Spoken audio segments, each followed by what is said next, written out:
probably just put all my soda into this pyre that we have. All that we need to make. Oh boy, that's gonna be a lot to build.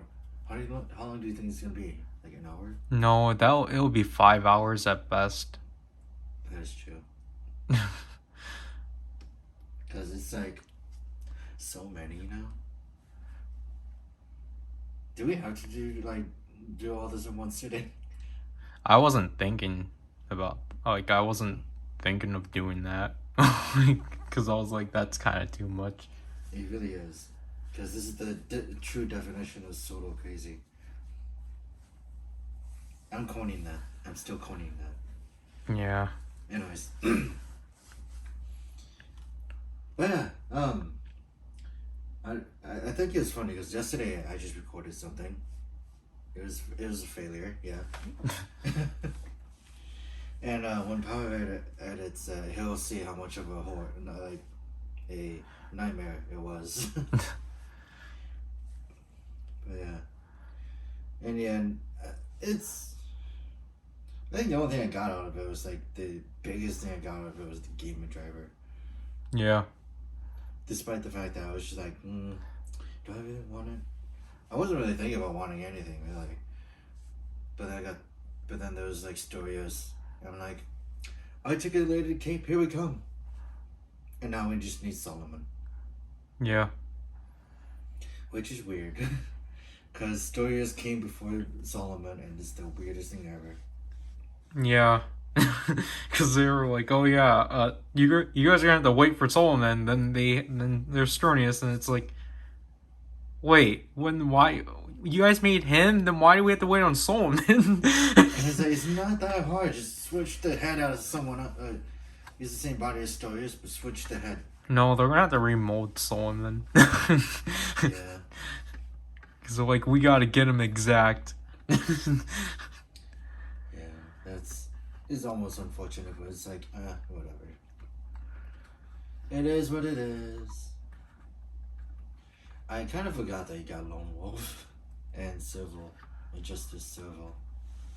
But that's only because it's like, I wasn't really thinking much of the Mount Rocky thing.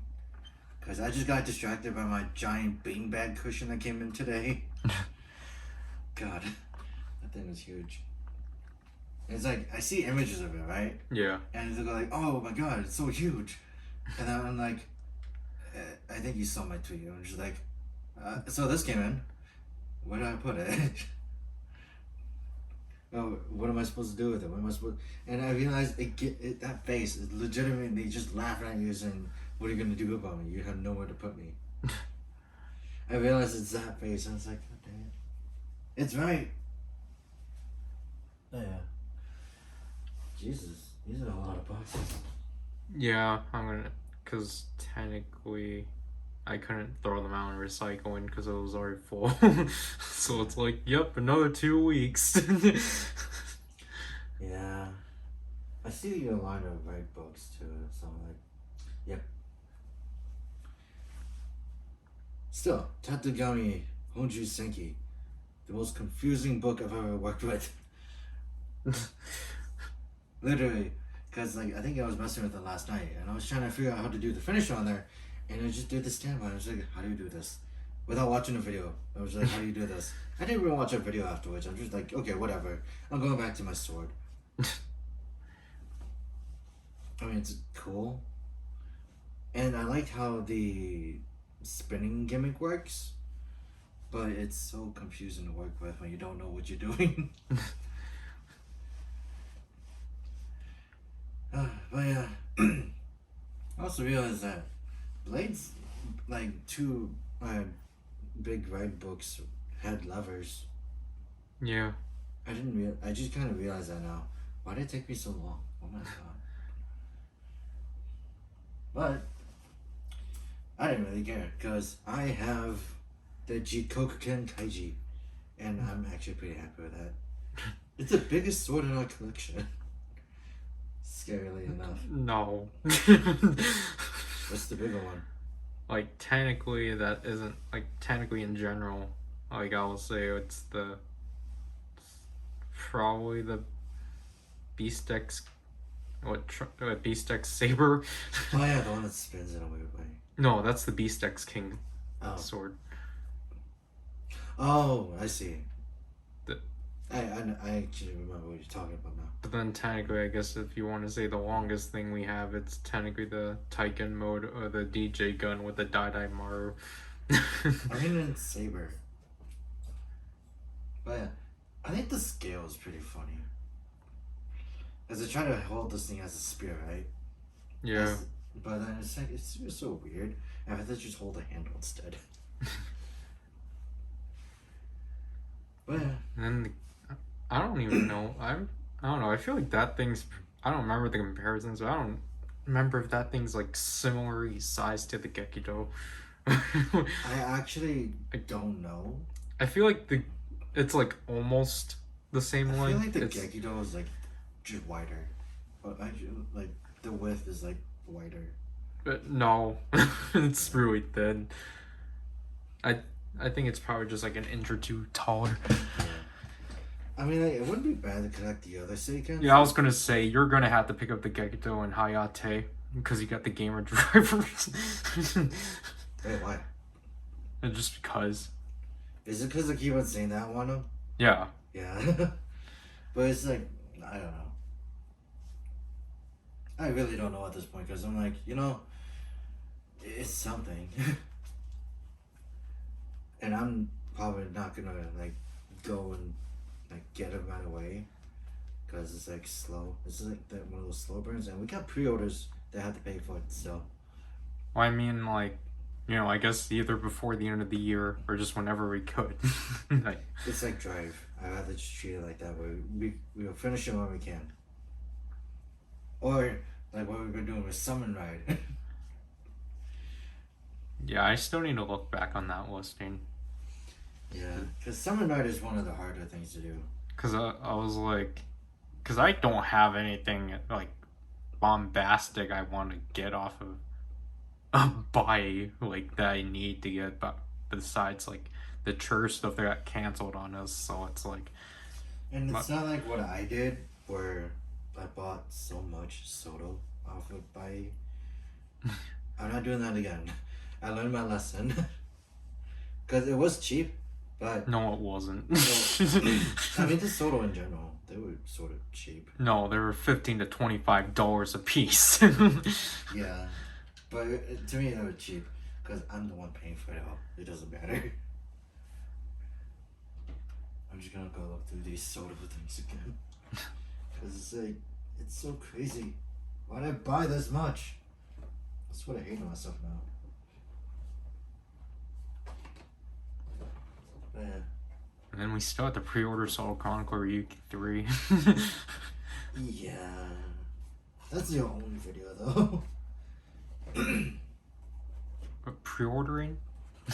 No, when you actually make them. Well, I just mean like pre-ordering in general, because that's technically the... Like, Because I kind of forgot what's all in here. Like, you think that I would still remember what we have in here? well, obviously you wouldn't. No, because I don't really like.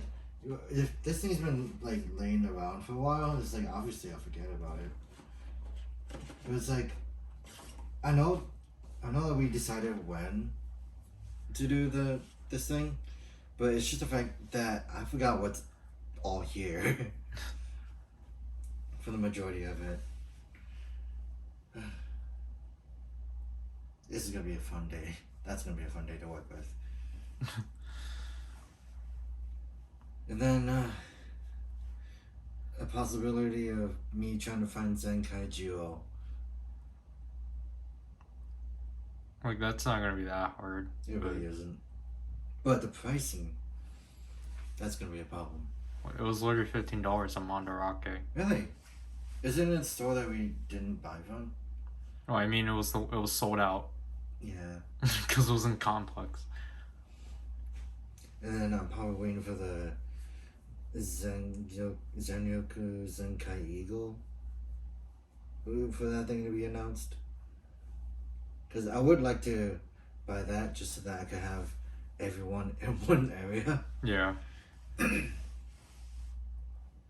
I guess my favorite thing about that combination for the Zenryoku Zenkaio is that it doesn't leave any extra parts out. Yeah. So it uses everything. So that's nice. And it added more parts. So it's like, okay, this is gonna be interesting. If I ever do get it. Because next thing you know, it's as big as Grand Liner. It's literally not an if, you have to get it. It's like not everything's a possibility. It's like obviously you are gonna do it. Yeah, but not now. I got stuff to pay for. I got internet to pay for now. When they set it up, of course. Which reminds me, I haven't gotten anything from them.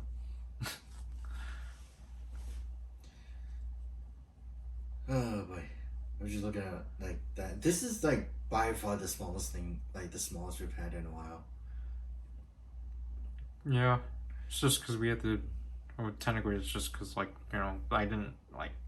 Or I'm pretty much winding down, just because it's like there's not really much. Yeah. Because I've it's just been kind of just been buying just stuff locally, I guess.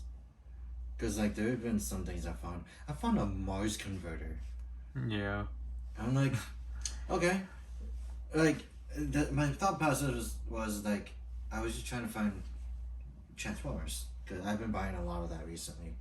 It's not a good idea, but it's like they didn't stock any in like when I checked, but I looked behind me and I was like, huh, what do you know? Third party Transformers, like they're neighbors, and the aisle is still full compared to the other side where there's literally no like two Transformers.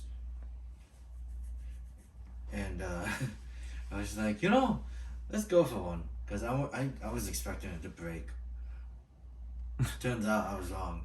It actually feels pretty good. A little flimsy, but it's like, I like it in its alternate mode better than the robot mode. And now it just feels like a third party dinosaur. Or a knockoff dinosaur, really. Because it had a big Grimlock vibe from it, especially because it transforms like Grimlock. Not that I know how it transforms, because I never had him before, but it feels like that. Yeah. So I'm like, you know what? Not bad. Except for the fact that it has teeth on teeth. And one eye is colored and the other one isn't. So I'm like, way to prioritize. But yeah. That also means that we gotta go get some gadgets from our garage. Yeah. Yeah. And we gotta replace some of the batteries I just remembered. For what? Dragonite Hunter and Dangerous Zombie. Those are the two I remembered. Oh. Because I remember Dragonite Hunter was dying. Oh yeah, you can also play all your Dr. Mighty Double X. Yeah. I kind of forgot we had that. Well, actually, those big ones we could actually just mess fun with. Officially, not without like pressing on the thing. Yeah. So that's cool. At least has a plus side. And it's raining. I don't think that's rain. Maybe not. I don't know. Because I thought it was. Wasn't it raining earlier? No. Because I don't know, it was like sprinkling very lightly. Yeah. Like I got one droplet when I was leaving class. Yeah. And then that was it. Yeah. But essentially, I don't know what I'm gonna do next month because it's like we have to situate HLJ whenever, because technically, yeah, whenever my stuff get released. yeah, because all three of my stuff that are in there technically should be out now, so I tend to have to wait up on you. It's not really my fault though. I know that's. It's just the fact that I was dumb enough to make like 15 pre-orders. Well, that's not an issue though. It's just like I just have to wait. Well, you think about it in a longevity way. It's just like, yeah, I pre-ordered stuff. I pre-ordered my like way too many things actually. Like what I mean by that's not it. Like I'm not saying like because I had to wait for my stuff because you pre-ordered stuff because it's like Yeah. of course because like I didn't want to just ship my three stuff in one box because that's just not really worth the shipping. Yeah. I just thought it was funny because I'm just looking at my list and like, this is all Figma and Gundams. There's like about three or four statues. Why did I buy statues? I don't buy those usually, but I'm like, okay, this is a thing, I guess. But it's the Gundams aren't so expensive, which I'm actually pretty happy about. Yeah. But then the Figmas, I'm like, okay, one of them I bought a deluxe set. Why? And then another one is just legitimately straight up retail prices, like $90. I'm like, what am I thinking? That's just legitimately my thought process. I'm like, what am I thinking when after I buy them? But it's like, well, I can't cancel them because if I do, I lose that pre-order, and I can't buy it again. Yeah, that's how HLJ. Like that's technically how you have to shop now. You have to pre-order things, so then you are guaranteed that product. Because then It's so sad because like, I think I've been constantly checking HLJ just for updates on new Figmas because there's certain ones I actually do want to get, but they haven't shown any. And I'm like, okay, when is it coming out? Because it's just kind of why like trying to collect trying to collect like Rider like during like the beginning of the series is just such a hassle because like sites like HLJ will have them up at obscure times and then be sold out right away, and then like you would just lose your chance. You would just lose your chance at that, and then so then you will have to wait on Mondarake for a slightly discounted price, and then it's like, because that for me personally, that's just how you should probably shop for Rider. Just wait. Just honestly wait for the first quarter because the first quarter is going to be the cheapest. Yeah. And then like, just get them at like discounted prices. Or if we had really good luck again, it would have been like what we did with Drive or. Because I think what we did with those two series were actually pretty good. Like, I mean, like, yeah, I guess. like I mean, with you paid $30 for card sets, but that I'm like, okay, it makes sense because it's like those are the two sets that have the forms, and so technically each card was $5 a piece. So it's like, I mean, at the time it wasn't bad. I still loved the fact that it was we had two choices, and we chose one. Yeah, because then it's like like if we, because then I don't know. It's just even if we did get the gamer driver back, then it's kind of like, I think it's probably better that we did wait, just because it's like the pain that we would have went through to get the Kimawaza slot holder. So it's like. Oh, actually, now that I think about it, I'm kind of glad we got the orb stuff first, because then if we waited, that thing probably would have been impossible. Yeah, that's the thing. Like, orbs now is impossible to get, so it's like. So we got lucky. We chose wisely. Yeah. It's like, yeah, we could have gone with G, but nope. Oh, well, they're technically they're both the same. They function the same. So. You even have a cap. You even have a powered capsule on that. Well, yeah, it's powered, so I have to get it. So you're just getting like powered from like every Ultraman series now. Like I would like to, because that's what I'm essentially doing with the Gaim. And then like Sentai for me it would be Kaku Ranger. But I don't know why the Judenchi is like it was on Kotetsu, but then someone bought it. I'm like, what the heck? I guess for me, it's just like anything that has a mini plot, right? But the mini plots with Sentai is stupid. No offense. Like just how you can't get them anymore. Yeah, it's just like one and done, and it's like what? And then when you see them in the aftermarket, they're like 3 times like either full price or like a little higher than that. Yeah, because at this point, it's like... Because I think SMP did state they are... I don't know, I remember hearing this, that like they are gonna... There's like a possibility they will re-release like super mini plot kits under the SMP line. So, because they're doing Ranger again for Shoto Super, so there could be a chance that Daijujin could get re-released, but then it's like, what the fact that they're doing, like, for Shoto Super, they're doing teams that have already gotten Super Mini Plus. First of all, that's great for me, because that means they're going to do Kaku Ranger.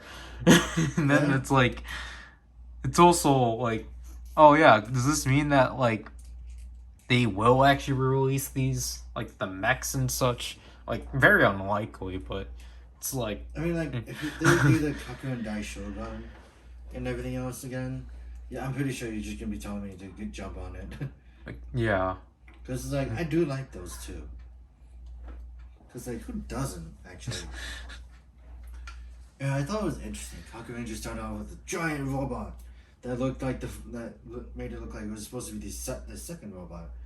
But then they get the Kakuren Dai Shogun, was that what it's called? Yeah. And what's the first one called? Miteki Shogun. Miteki. Okay, I said them both wrong. But yeah. The second one was actually like more agile and nimble. It's just like, okay, that's a really interesting change up. Yeah. I don't remember if the mini plot for Miteki Shogun actually allowed you to form them individually. The bird mode one? With the bird? No, that's Furemaru. I don't remember the name of the bird. One is like the combination with the bird, right? No. I'm just talking about the individual like modes for the. I don't know. I forgot what they're called, because I don't want to call them battle borgs. That's what they called them in Alien Rangers. Like the second versions of the individual mechs. They're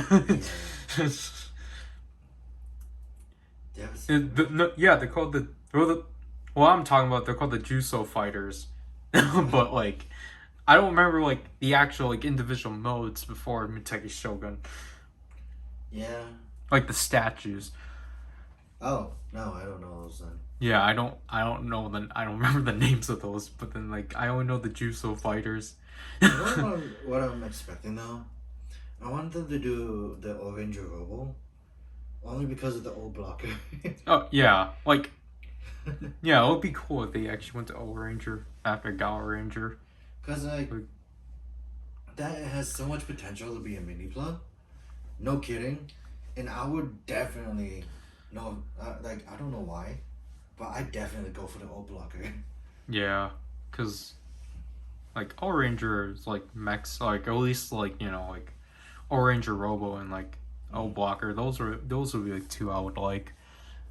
Cause like I like the fact that it's very its design is very consistent. Yeah. And like the only thing that was different was the helmet for Orange Robo. Yeah. But that's only because of the pilot. Or the person that's on the main seat. So I like the fact that I had 5 different helmets. No one knows where they came from, or like no one knows where they went.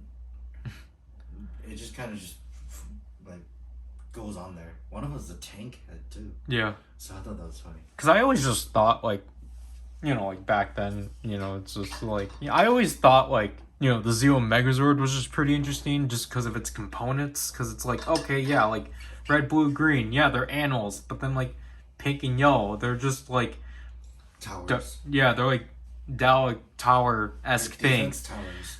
And then it's like technically you would be complaining about that because they're like, oh yeah, look how much like the females get shafted. But I don't know, when I was younger I just thought that was really fascinating. And it's like, wow. I didn't actually know it was like that, to be honest. Yeah, I was just like, oh wow, like the two females just get these like interesting looking tower things and they're the legs. Huh.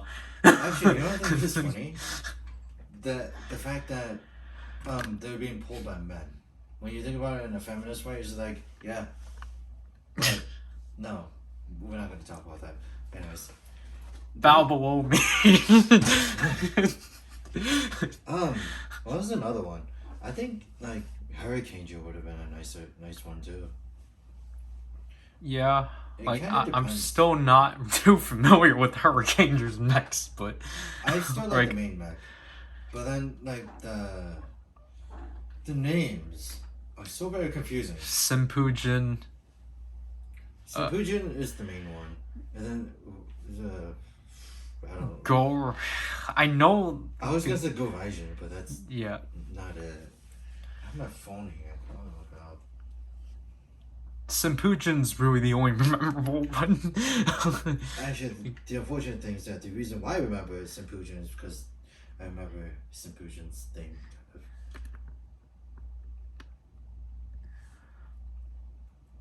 Like, honestly, for me, I think, like, Gallery, or mostly Gal Ranger, and then from, like, Decker Ranger, I'll have to say is the, like, area where I'm, like, or even Time Ranger, where I'm just not too familiar with the mechs in general, or care, because I don't know, like, I understand what they're doing, because obviously they're just, because of Gal Ranger, they're like, oh, look, Yeah, auxiliaries. It's called. So the first one is Simpujin. The Go Rangers. Go Riders are called Go Raijin. Yeah, because I know it started with Go, but then I was like, Go Ride, and I was like, what's the last? So I guess I got it right the first time. And then Shurikengers is Tenkujin. Yeah, that one I knew too, because I was like, it started with a T. And then the Revolver Mammoth. I don't see, like, I think it's just because, like, also the thing too, I'm not too familiar with how they were utilizing Power Rangers, so I'm just like, because that's why I was like, wait, when did Hurricane get a mammoth, and when did they control it with a guitar? Because I'm like, I wonder, because I'm like, then like, oh, how did Power Rangers handle this then? Yeah. Like, I know how Dino Thunder handled the auxiliaries. It was atrocious. Yeah. Like, Dino Thunder? yeah, because they had the final combination. Oh, yeah. It was armless. They didn't release Packy. Oh, I think that was it. They released, like, because I think with Dino Thunder was technically the first series where they were trying to, because I don't know how Wild Force went, because I think Wild Force, they just released the auxiliaries as one set, so it's like they were fine. So that was fine. But then with, like, Dino Thunder was the first series where they had to, like, try to figure out how to release the auxiliaries without, just re-releasing the entire thing. So two of them, like the green and orange one, got released in some weird figure set. Yeah. And then I think the Angular, what was the Saw one? Which dinosaur is that one? I was That- going to call it Spinosaurus, But I really don't. the cyan Dinosaurs one, is not my thing. the cyan one, I think that one got released with maybe white. I don't even remember what the white one is called. And then obviously I don't even remember what the final combination was. That's how much I don't really care about Abra Rangers mechs. Like, I like Abreo, whatever. Like, I think out of main mechs, that one's probably one of my favorites, but, like, when you look at it as a whole, I don't really care. And then, like, so, essentially, they just, for Dino Thunder, they released the final combination without an arm. Like, that's literally like if Megaforce, they didn't find a way to replace Datus. Yeah. Because, like, I think the way they replaced Datus was actually pretty clever. But, like, It was kind of sad because you still see him in all. yeah, in the show, you still see it. It's just like, what the heck is The that? toy was weird too because didn't it come with just like a flat board, kind of that you just stick some down. From Megaforce? Yeah. No, it was comprised of the jets they released with the headers. So, like, you have to peg, like, you have to combine them, and then you make, like, what Senji would have been the legs. For Datus, it's sad because I feel like Datus was a very interesting character. I never watched Ghost AJ, but Datus there was pretty. He was just there to advertise the Data Carter's game, which is not bad. But then it's like in Megaforce, it's just like, oh hey, we got this random robot beyond on our back, and then like Megaforce 2 got rid of the ostrich. Yeah. Yeah, they got rid of They got rid of it, didn't they? Yeah, like they didn't even acknowledge it at all. It's like, wow. That was sad. It's like so in Megaforce they can just cut things, like just straight up cut things out of the context. But then in Super Megaforce they're like, no, we gotta keep everything intact. And it's like, okay. Yeah. So then it's just like, great, like we couldn't get Datus or the ostrich, but we got things like Legendary Squadron mode, Legendary Dragon mode, Legendary Blitz mode. What was the other one? They had dumb names. I was gonna say Legendary Fury mode. I don't know. You could just name anything and be Power Rangers now. Lightspeed Rescue never got used in the series. That's the same. And until the extended cut of the final episode. Oh my lord. That's pretty bad. Man, Megaforce was a treat. Or Super Megaforce especially. Because I've never seen Megaforce in full. I only saw it up to episode 7. So before Robo Knight debuted. But then Super Megaforce I saw in the whole. And honestly, I think it's fine to watch the two shows separately. Because I feel like Super Megaforce doesn't even acknowledge anything Megaforce has done.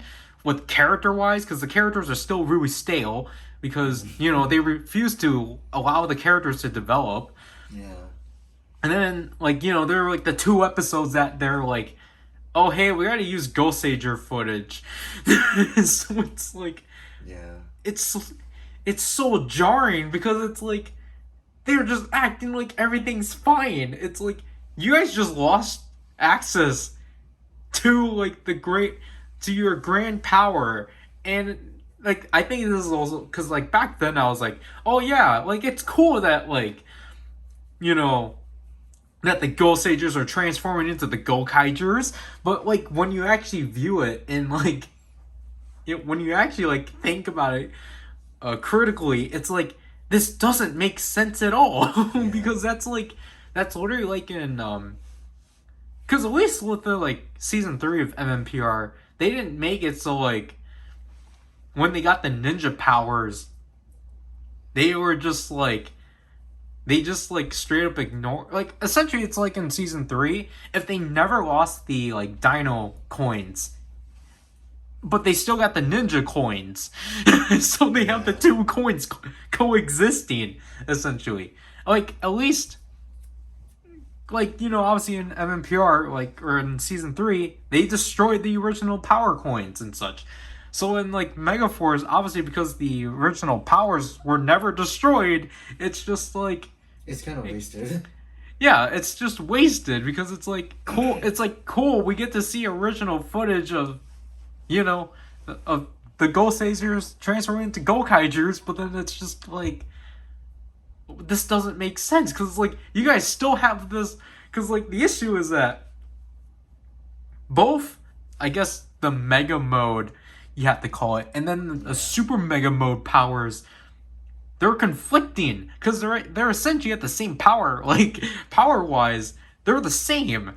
It's just that, you know, with Super Mega Mode, they can just access Legendary Ranger powers. But then it's like, I think a better way they could have just done this is if, you know, their original powers just got converted into keys.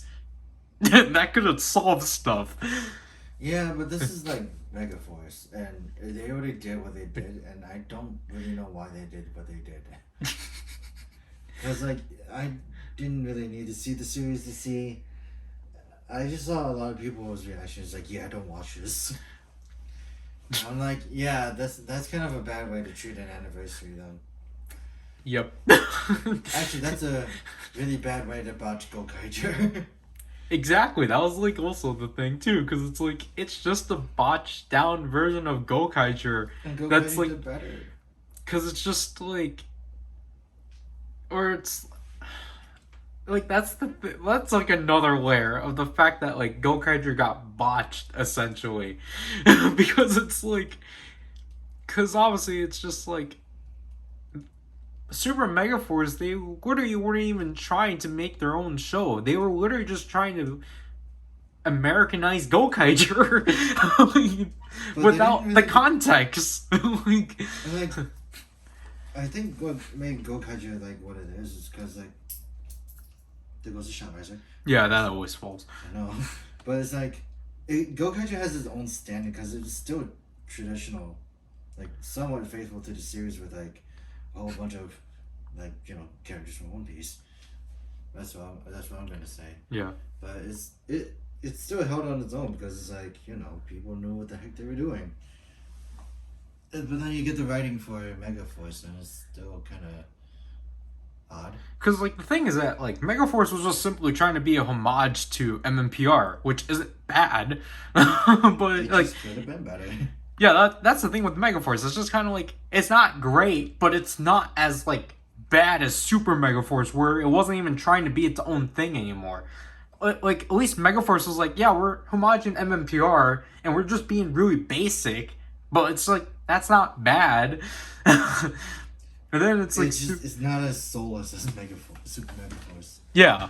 Because then it's like, again, you get characters being out of character because of footage. So it's like. It's just like, okay. I don't know. If Super Megaforce had a whole new team, it would have been more understandable, I guess. Yeah. Because I feel like that should have been the case. Yeah. Especially, like, either, like. Because it's like. Yeah. It's like. For example, like, obviously, like, the biggest outliers from the transition from Megaforce to Super Megaforce was Blue and Black. Like, because obviously they had to match footage for Ghost Ager, but obviously it's just like, Blue, he's the nerd of the group, but now he's suddenly a skilled swordsman. Like, it's like, where the heck did this come from? Did he learn this from the Ranger archives? And then it's like, and then with like Black, he went from being like I personally don't know how he was in Megaforce, but like he clearly like he was like the jokey character, but obviously in Super Megaforce he got obviously because of footage he got way dumbed down. Because it's like so I guess like if you want to put it in a reality sense, they can like for someone like him, I guess he went from being like what he is to like being a dumber character than he was. Yeah. And then like the way that, because I don't know, Red is also weird too because now he's like acting all cool. Like he's not personality wise, he's still the same, but it just doesn't work with like stock footage because it's like obviously it's like yeah that's marvelous, but then it's like oh no that's not marvelous. And then, like, the way... When you realize that it's not the character that it's supposed to be, I'm like, oh, jeez, this is weird. Yeah. Because then it's like... Like, Silver was weird how they handled, because obviously it's like... Silver is a tragic character, because he came from another planet that got destroyed and such. And so he's getting revenge for his... like, after they lost the first battle... Silva goes out somewhere to find something? No. Oh, okay, like, the entire... Like, before I get... like, essentially, like... So, yeah, like, technically, like... Within Super Mega Force, Silver is technically the only character that actually had a story. But then... Yeah, but wasn't that also because he's a new character, too? Yeah, exactly. And when you think about it, it's just like... Technically, it's the latest they introduced the 6th Ranger, because... Robo Knight isn't technically... Well, technically he is for Megaforce. And then, like... Man, the way he got handled in Super Megaforce was stupid. But essentially, yeah, like, Silver... Like, obviously, he gets his powers from his planet, because for some reason that was there. But, yeah, like what you were saying. So, essentially, like...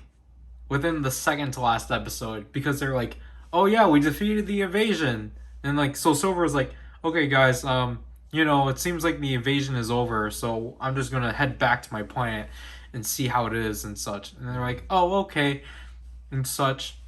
But then, didn't they get hit really hard? Yeah. By another invasion? Exactly. So he left. I don't know why. I don't know why they wrote him out of the plot because clearly in Gokaiger, Silver was still present because they were using for the Megazord footage. They were using the footage of when they were just unleashing grand powers everywhere. Yeah. So it's just like, yay! There's Blitz again, and then there's Dragon Mode. Yeah, and then they had to add a line of oh yeah, I'm remote controlling the Q-Rex Megazord, and it's like, okay. I thought it's called V-Rex. No, it's the Q-Rex. Okay, I might be thinking about Time Ranger then. Anyways, I think it was. I was thinking about Time Ranger. Okay, but then it's like, it is so funky. I like the cameos. It's just the fact that it's just like the cameos got wasted.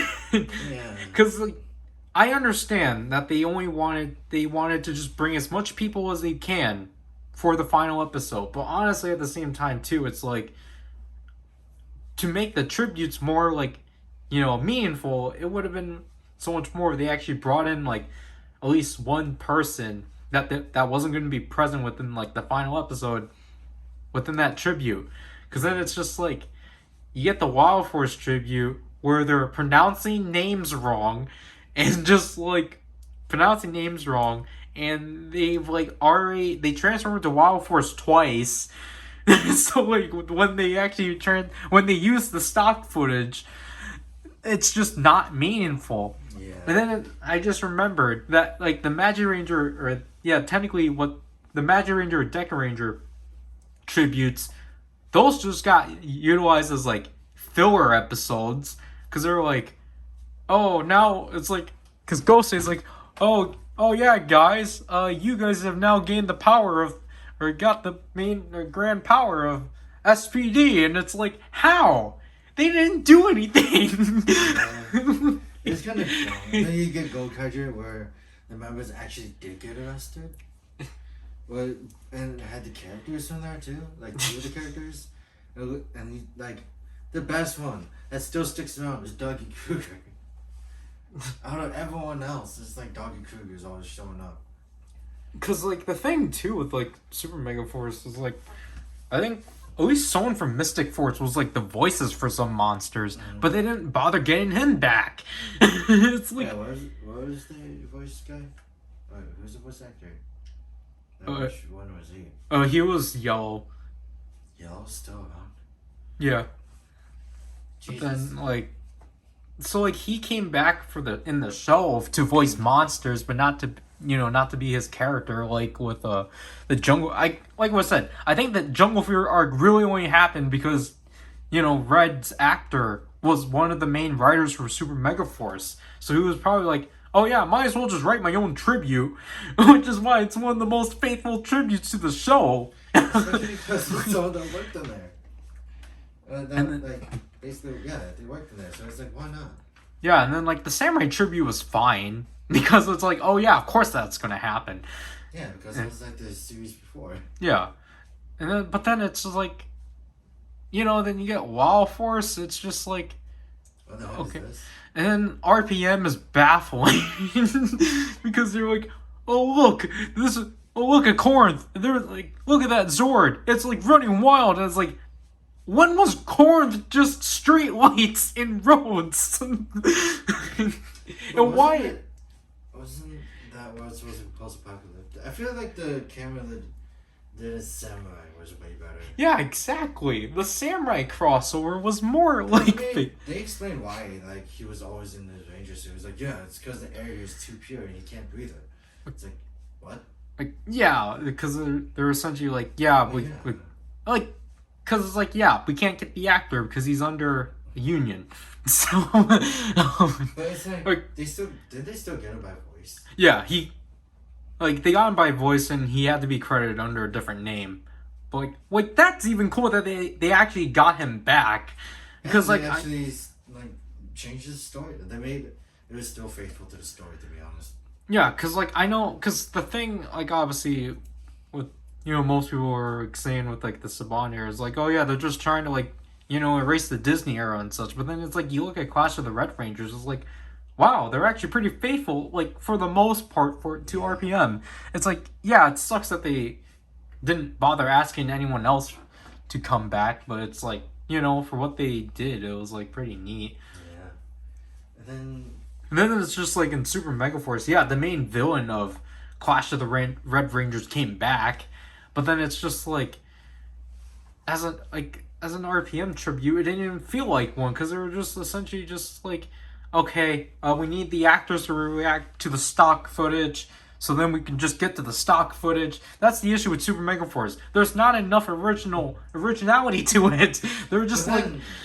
The funny thing is that you go to Beast Morphers, and it was a way better tribute to Power Rangers than that. Yeah. Like again, just like Dino Charge Season 2, or Dino Supercharge, people were like, yeah, like Season 2 was like pretty mixed, but it's like, you have to at least say like it's a step in the right direction after Super Ninja Steel. Which that series is essentially like, okay, we know we're gonna lose this franchise. Let's just get it over with.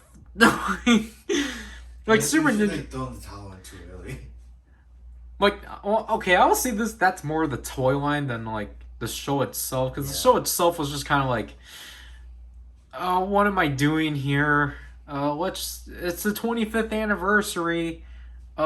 Because in the last series, we for some reason kept reusing music from Dino Charge, so we're just gonna rescore the entire series again. And it's like, okay, yeah, that's fine. At least you rescored it, not just straight up reuse. Like, like Ninja Steel Megazord plays Dino Charge theme. What the heck? Yeah. Oh, this is one thing I kind of wanted to avoid talking about, but it was really interesting about how this is a completely different thing. But this is about the comics and how much people, Marvel fans, are praising the Power Ranger comics more than their own Marvel comics. Oh, I haven't actually seen anything about Marvel fans praising it. Oh, it's kind of funny because I was like reading some comments on some YouTube videos. Yeah. Where they have a few comics that, well, actually it was between DC. I think it was DC mostly, where DC was complimenting the Power Ranger comics because it was more faithful to the show and it involved a whole bunch of things that DC is trying really hard to change. Like, that's the thing. Like, I guess, the comics are like whatever. Like, obviously I don't really care for them because it's just MMPR. Like, what they're doing is pretty neat and such, and if people like them, they do. Yeah. Whatever. Like, I do think it's interesting because it's like it brings in a whole new story, but it's like obviously it's not for it's not for us. We understand that. Yeah. And we're not gonna judge people by it. It's just the fact that we would not sarcastically, but like, I don't want to. With no judgment, we accept a lot of it. Well, I was gonna say, like, we will judge you, but not in a serious manner. Like, we will act like we will be like, how like I judge your opinions. It's like, like, I'm not being serious. Like, I'm acting like I'm being serious, but I'm not. Yeah. It's just one of those things where it's like, okay, so. Yeah, like, cause like obviously like the thing that's I guess you can still say that's annoying with the comics is like, yeah, like MMPR pandering, but like it's just kind of like you're gonna have to like accept that that's technically the only way Power Rangers is sadly going to be sold. But then it's like, I don't know, I just feel like Power Rangers' way of doing it is way, like, I don't know, it's just not, I don't think it's really the way you have to, or they should approach it, because it's like, because, I don't know, I just feel like Hasbro still Hasbro and Bandai still don't really know how they wanted to sell Power Rangers. That is true. Because it's like they have such a hard time trying to balance, like, oh yeah, here are the new stuff, and then like here's the old stuff. Unlike, It's like Ultraman, Kamen Rider, and Super Sentai. Like Ultraman, obviously Zero's popular, but they can still, prioritize the new guy also. And then with Rider, it's just like, yeah, look, these series are still popular, but look, here's the new series. Power Rangers is like, look, MMPR 24/7. Oh yeah, we have a new series that we're taking off of Nickelodeon.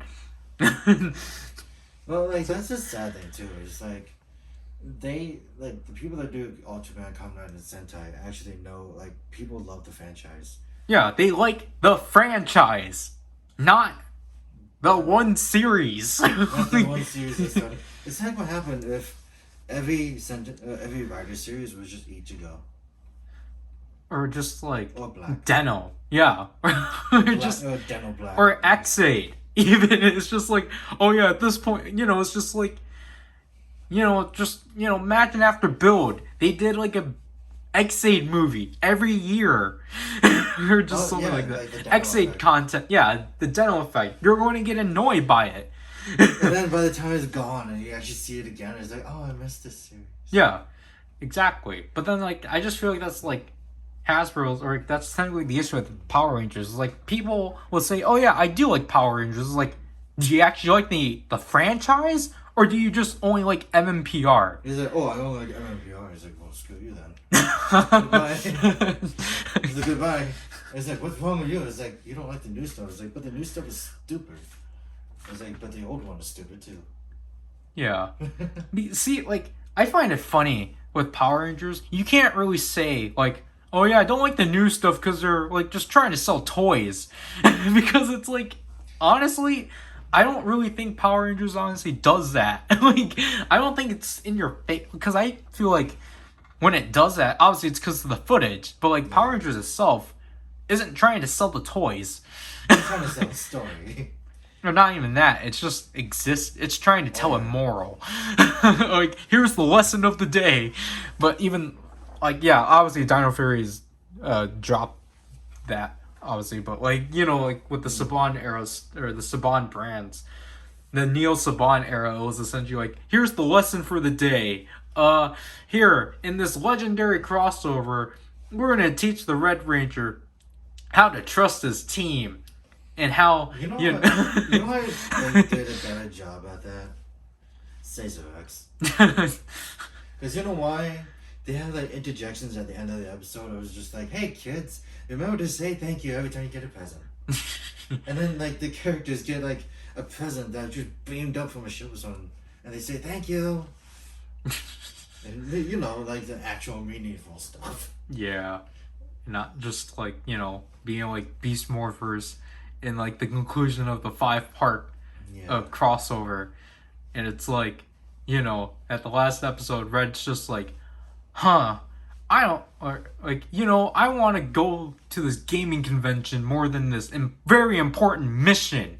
And then he gets struck by a meteorite, and then he's like, oh shoot, I gotta head back to base now.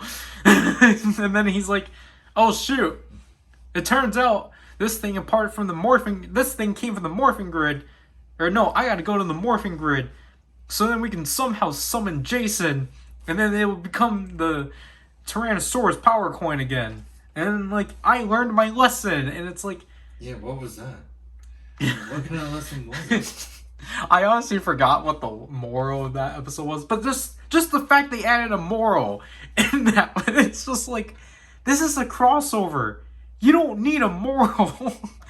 Like, you don't need one that's, like, very in your face, because, like, because obviously, like, I'm just thinking of, like, Cho Superhero Tyson, for example, and, like, Superhero Senki has a moral, too, or it has, like, a story along with it, too, but, again, it's just, like, there are ones that actually go along with, like, the plot, like, with Superhero Senki, it's just like, oh, yeah, heroes live forever and such, yeah, and then, like, it's, like, why do you think they still sell as their Power Rangers stuff? But then it's just like with Power Rangers, just like, they don't do that kind of thing. Like, oh yeah, heroes will always stick with you and such. It's just, hey, Don't litter. Save the earth. It's. I feel like, in a sense, actually, this is one of the funny things about Caesar X. One of the things I remember is the lesson is don't leave the bath. Make sure to properly dry yourself, otherwise you get sick. That's one of the lessons I learned, because they showed Eagle Caesar actually just sitting on just laying down, just kind of have a cold, and it was like, hey kids, remember to properly dry yourself, otherwise you get sick. Was there anything else? Those are the two biggest ones I remember. I wouldn't know, because the only Caesar X thing I can say, I already told you already, that I think, what's the main guy? Because I don't want to. Caesar is what was that guy's name? Yeah, I don't know. I just want to call him Run Ball. I think his name is Hoodrum. Yeah, something like that. Because I know that's yeah, I remember you told me that, but I try to find the voice actor's name. He's not even you can't even find him. He probably is. He's probably under a different name. Most likely. I just thought it was interesting that you mentioned that to me. I was like, what? Yeah, because that was one of the things I saw right away when the cast got announced and such. Because oh, that's neat. It is. And then because again, even with his introduction message, he's like, oh yeah, you guys might remember me from here, from Caesar X, but I'm finally an Ultraman. But the funny thing is that Trigger is actually pretty good now. Hey, that's controversial. You can't say that. You have to say Trigger's bad because it's not Tiga. Well, the thing is that I was wondering, I was like, why is it related to Tiga? But then it's the characters that remember Tiga. It's not Trigger that is Tiga. Although, despite the fact that he has the same forms as him. Yeah. Again, I have unfair viewpoint because I'm not watching the show, but it's just kind of why were you guys going into this show wanting it to be Tiga? I like Trigger just the way he is, especially. Actually, I can't say it because it's a major spoiler. Because I think the thing too, I don't know, obviously, most people are going to be like, well, I don't like the show because it's not Tiga, and then it's yeah, if you actually have actual reasons why you don't like the show, then yeah, that's fine. Because I know it's not Tiga is not I know most people don't like the show because of its plot and just how slow and how the characters aren't. It is pretty out there. But if it was Rube. I feel the radical opinions are it's not Tiga and Sakamoto. So it's just those are the ones I'm okay, can you please elaborate? Or elaborate on Sakamoto being involved at least, but I understand it's because you guys don't like Udana. But I'm actually seeing people watch it now, it's it's actually not bad. It's just I feel people are just kind of this is not Kira Major, even though it's still written by the main writer. I just think it's funny. When I think about it, I've only watched people actually watch it and they're kind of either pumped or I'm oh, okay, so this is the current one. They're kind of neutral or they're very happy. Yeah. For the negative ones, I have rarely yet to see that. Because essentially it's just the way people acted with Udana. It's why aren't people like this with Geo versus Decade or because I think because those two series just mind numbed so much people, they're just oh, that was a thing. Yeah. And just moved on. But then with Udana, it's everyone's just what the heck did Sakamoto do with Kira Major? He ruined Kira Major. Yeah. It's just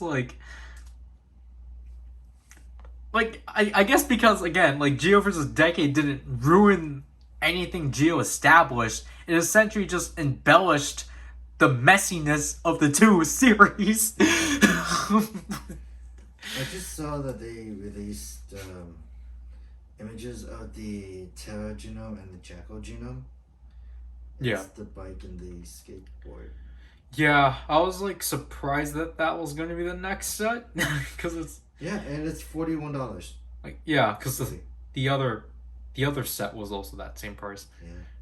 But then it's just like, man, the hover bike is so hollow. I understand why, but man, I'm at least glad that this year. There's a sticker on it. Yeah. Oh my god. Do we have to apply those stickers on there? I don't think so. But Okay. I'm just saying, I was just gonna say, like, I'm just glad that this year we don't have to deal with the bike gimmick. That the bike, like, no more transforming bikes. The bike is just the bike. Because what the last start with Bill. No, technically the last series that had just a standard bike was Ghost. Because technically laser transforms, so that counts as a transforming bike. And yes, the Ghost Striker did transform too, but for the most part, it was just the bike. It was just like one form of a bike to another. It turned into a horse. No, an iguana. Oh wait, no, I meant like its original design, because it looked like a unicorn horse thing. Yeah. And then it goes onto the ghost ship and then turns into an iguana. That's still one of the most random things in Ghosts. Like, that just doesn't make... My only question is, how does going onto an iguana make your thing faster? Yeah. I don't think it does. The fact that Harry Houdini possessing a bike makes more sense than a bike and a ghost ship combining into a iguana. Yeah. Not only that, Houdini's way better, to be honest, because it's just like, oh yeah, by the way, I was a spirit the entire time. I was testing his skills, and guess what? Well, of course he was a spirit. He's dead, but it's just like, yeah, I'm your bike this entire time. It's like, oh, okay. And my favorite part about that was like, hey, I can fly. Yeah. Like, I understand where they're going with, like, Houdini being the bike. Obviously because of the chains and such. Because it's technically, Spectre, Houdini Damashi. It's essentially, like, supposed to be him being wrapped up in a cage of some kind. Like, yeah, that's clever. I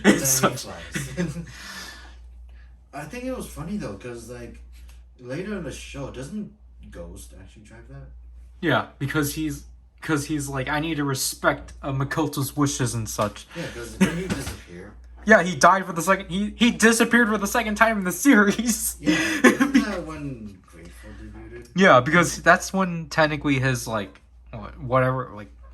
That's when his icon clone thing died. No, this is before the clone arc. No, like... I know what you're talking... I know what you're trying to say, but that's not what it is. Yeah. Like, that's... I don't know what it was. That's when, I guess, his temporary body, like, got disintegrated and such. Yeah, because that's all I remember. That was the last episode you watched. Yeah, I think I stopped the episode after, and then I stopped. I was like, I got almost really bad that I stopped there, and I'm probably just gonna go watch Ghost. I already started with the first episode again. Although I didn't watch the entirety of it. So. But then, yeah, then we never got Deep Spectre Houdini.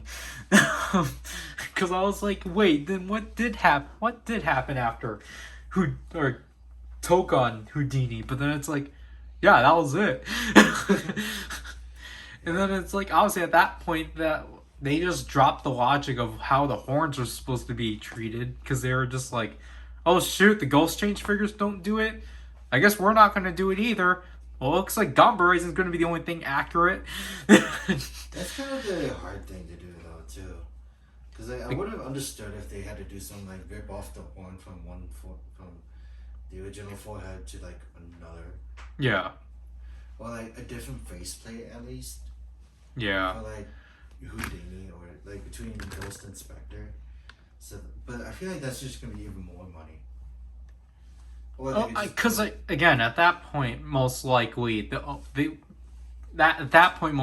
already lost half of their budget on Amazon's. Yeah. So it's just like that. It's like yeah, I guess that's probably the reason why with the ghost changes, they didn't really do much and just simply kept the horns. Like, especially when like he randomly decided to use Goemon, Ryoma, and Himiko in Ore Damashi. Yeah. Because it's like, okay, yeah, it's technically a new form, but then, like, again, the horn's inaccurate. Yeah. I don't know. It feels very odd. Like, continuity wise, like, I know that it's not just Ghost that had that kind of issue, too. I don't remember which other series. No, it was Ghost. It was just Ghost that had that continuity, that had that kind of issue? Yeah. Yeah, that's so bad. Like, Ghost was just kind of struggling to begin with. Yeah. Which is why I can't really, like, fault the series for what it was trying to do, because it's like, you know, the main writer not being there for, like, 60% of the time, it's like, where are you supposed to take the story? Yeah, I kind of heard that too. And I guess that's also the reason why I didn't really want to watch Ghost now. Because it's like, I can't fathom the idea of a main writer dropping the entire, like, bombing the entire series because of one movie. Yeah, and then, like, you know, that technically happened with Saber too. Like, because the thing is that the main writer was at least there for, like, 70%, but he still wasn't there. Like, he wasn't even in the final stretch of the series at all. What was that writer doing? Most likely the Visa Next. But we don't know with Saber, but it's kind of unfortunate when that kind of thing happens. I mean, like, I can understand the multitasking, but to drop, like, part way through is, like, something I don't feel like I can understand. Like, I mean, with Ghost's and Saber's main writers, it's like, I don't get it, but then, like, obviously with, like, Hibiki and, like, Decade, those are, like, severe cases where, like, the main writer got fired. Or, like, Decade's case, he left. But Partway through the show? Yeah. He left after the Agito arc. That's, like, very early on. Yeah. Why? He just didn't create differences. Oh. Lovely. So I'm playing around with the Geisor counterpart of Beast. Beast Morph. The guy sword counterpart from Beast Morphers. I was like, I don't know his name in Dino Fury. So. Yeah, the Void Knight. Oh, that's his name. I forgot about that. Like, it's at least, like, it's not something generic, at least. It's not Zeltrax? Yeah, Zeltrax 2.0. Wait, I just remember, didn't that design like his come back in Dino Charge? Yeah, it was snide. It wasn't good, huh? I don't think anyone can actually relate to Zeltrax, because Zeltrax was my favorite character, actually. Well, like, Snide wasn't even trying to be Zeltrax, but, like, Snide was his own character and such, which is why in the Beast Morphers crossover it was confusing. It was just like, oh yeah, we gotta use Snide because of the stock footage, and it's just like, you know, they had to make a plot as a way to revive Goldar. So it's like, Goldar of all people? Yeah, so it's like, okay, so Goldar is back, but Snide, who is clearly supposed to be Zeltrax, is just Snide. So it's just, now that's weird. What they could have done was, like, Snide is, like, secretly Zeltrax, but you didn't know. Like, you know, that kind of plot twist. Well, they can't do that because Dino Charge takes place in its own continuity. But it's just like, I don't know, it's just kind of like, I understand it's like, I don't know, because that's the thing, it's like, clearly they really did want to do the Dino crossover for Dino Charge, but then it's like, well, sure, we're gonna deal with the Gold Busters and such, even though they technically didn't need to because the Gold Busters weren't even present in that footage. Yeah. So it's like, they could have just done the Dino trio in Dino Charge, but then it's like, you know, they did it in Beast Morphers, which unless is, like, it involved, like, the fact that they didn't want to pay. Like, actually, yeah, like, technically, yeah, they had to. Yeah, because I forgot there was Go Buster villains in the fight, but then like you could have just refilmed it. I know it costs a lot, but still. Yeah. How long are we going for? Well, how long are we at? We're nearly at an hour 30, but so, Really? It felt like 2 hours. Oh my god. Oh, that's weird. But I don't know. I stopped watching Power Rangers. I have not followed anything. I don't know what I've been doing lately. Now that I think about it. Like, I've been catching up with Zenkaiger. I've been up to date with Zenkaiger, Revice, and Trigger. And that's legitimately it. I'm still 2 years behind. Because I'm like, I got free time. I could just watch these. And I tell you all about it, and you already know the spoilers anyways. Yeah, because of Twitter. Yeah. Oh! Which reminds me, I actually looked up the... What's the belt called? What, the 2-side driver? Yeah. And I was like, that's retail? What? Oh, yeah. We knew that already. Oh, I kind of wasn't sure, to be honest. But it was kind of interesting. It's like, okay, it's retail. And then you get the Demons driver. Pre-Bandai. Because of LEDs. And I saw it on Bandai Mania. Which is my new favorite channel for actually looking at those stuff now. I mean, it's just Bandai's channel. It's just... this... This is just a new series they were doing since, I think, Z. Yeah. So I'm like, I like the fact that they're doing that. It reminds me of the Tokyo-based Japan for Gunpla. Oh, they would do that too. So it's like, okay, it's kind of cool that the parent companies are actually doing those things. Like, I don't know, because I was just like, I think they should have just waited on the Demon's Driver, because then now they're not going to show it again. Yeah. Just like look, they have it under like red veil. It's like, yeah, here it is, and they have it like working, kind of. And like, it doesn't release in like 2 or 3 months. Why now? No, it releases in March. But what I mean is, like, they should have. I don't know. I think they should have just waited so then we can actually see more out of it. Yeah. Because I don't think, because typically with premium items, or like with obviously with the majority of these items, they don't show again. Just like, with the Zet Hyper Key set. It's like they showed that off like a week after.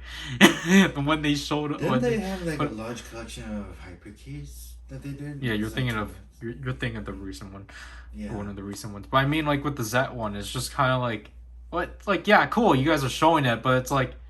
I would have preferred if you guys waited it out so then we can actually see more. In a more, like...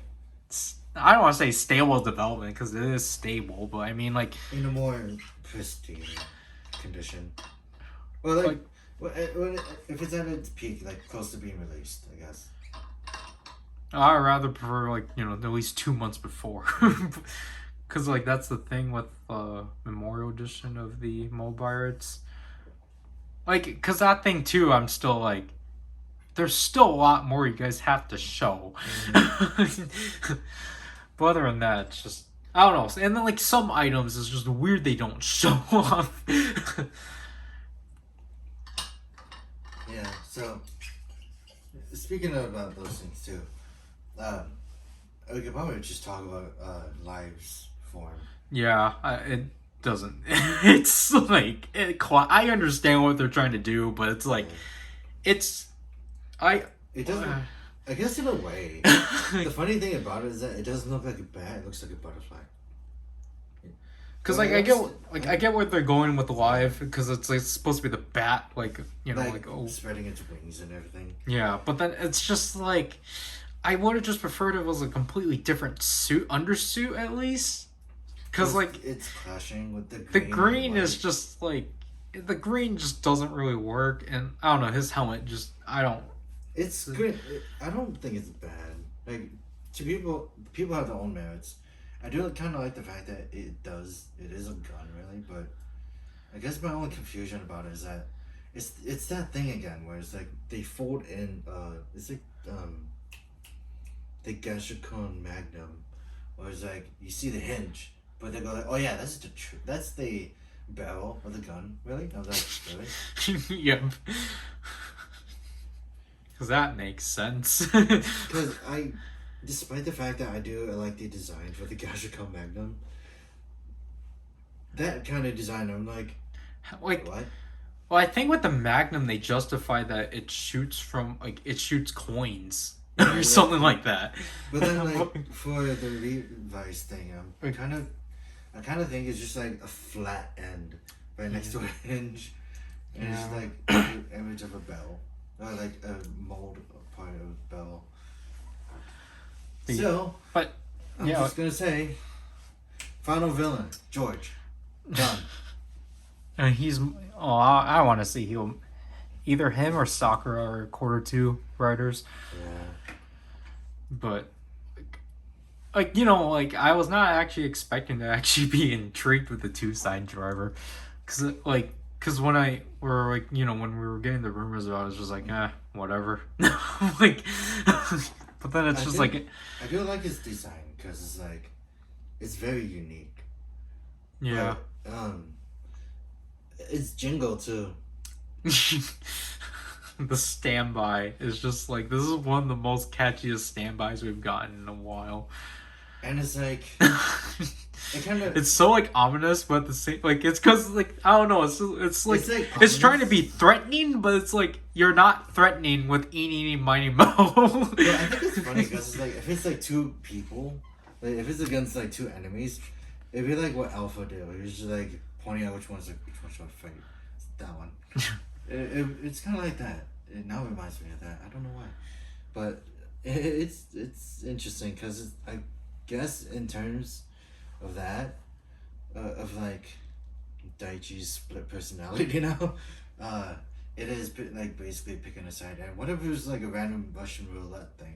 Yeah. Where it's like he'll turn evil, but he'll also turn good at the same time.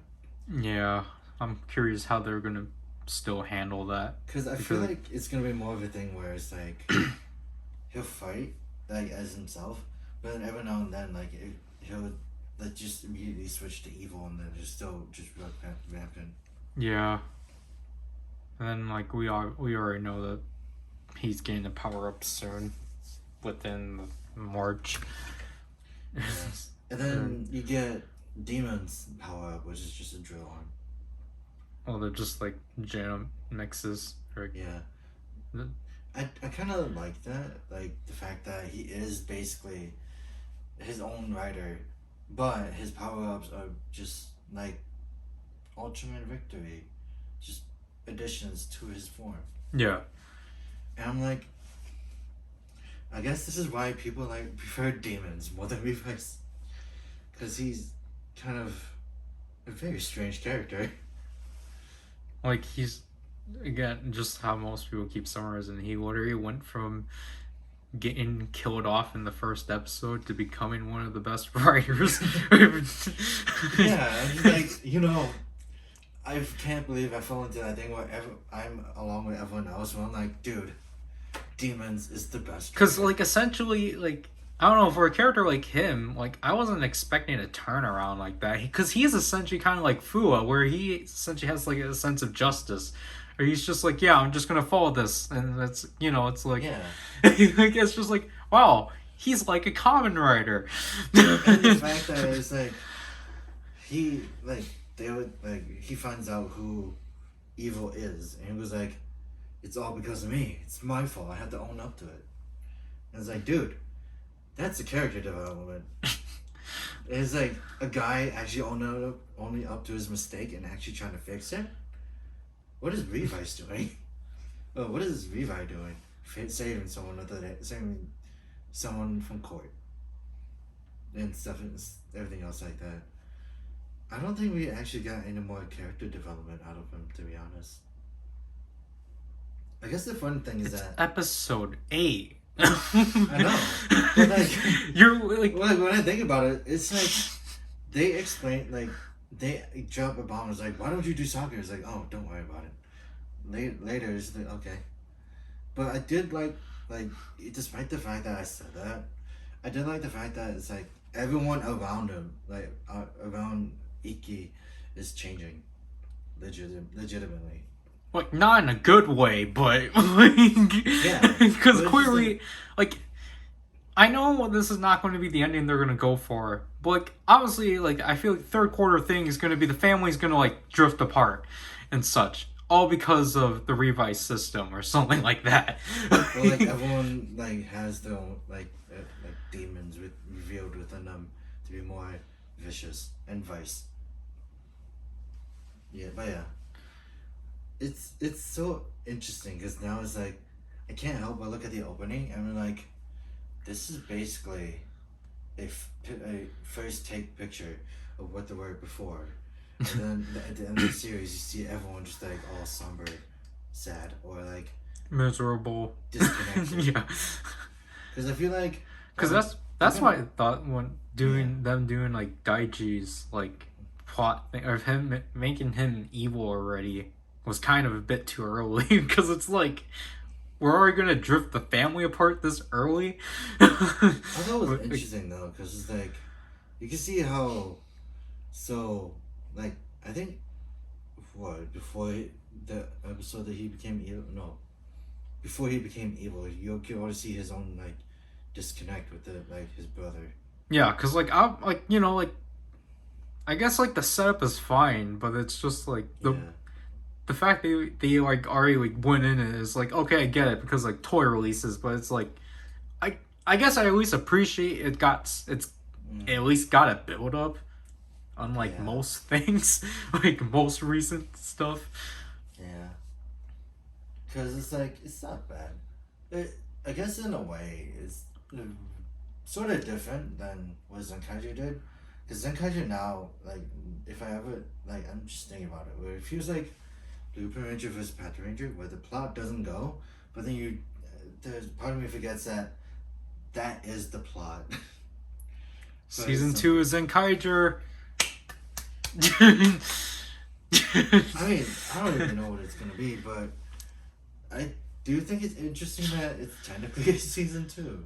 No, there's the next series is most likely the second season.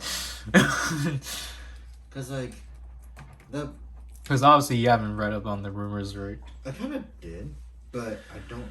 I can't. I didn't really retain a lot of it. Yeah, exactly. But it's because it's also in J Fusion, so I was like, whatever.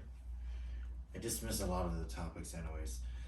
No offense, but Well, yeah, because you read it off of J Fusion. yeah, like a lot of their information I disregard. Most of it. Some If of you it's read like, all UQSC, then it's like, yeah, of course. yeah, yeah. So I'm like, yeah, it's more believable. I don't know. It's very odd to me. So I'm just gonna. I'm probably gonna read up on those things again. I know that one of the things I remember is like a bike Yeah, I transformation. told you. Well, I also read on I think it was a J Fusion as well. I don't remember. That is just a transformation device, a bike, and a robot that combines with Jura. It was a lot of things in one, and it's like that's odd. Is it the is it like the train system that Lupin X had, or that X had? Because there was a train, there was a gun, two guns actually, and a robot, two robots actually. Yeah. So I still think X's changer is so weird. Yeah. Like, because, I don't know, it's just like, oh, cool, it's a changer that's also the mech. But then, like you would think that would be cool. But then when you actually have it in hand, it's just like, this is weird. Especially when you find out that it's a gun too. I'm like, it's supposed to be a gun, which is rifle. Yeah. And the only best looking one was Slash in my case.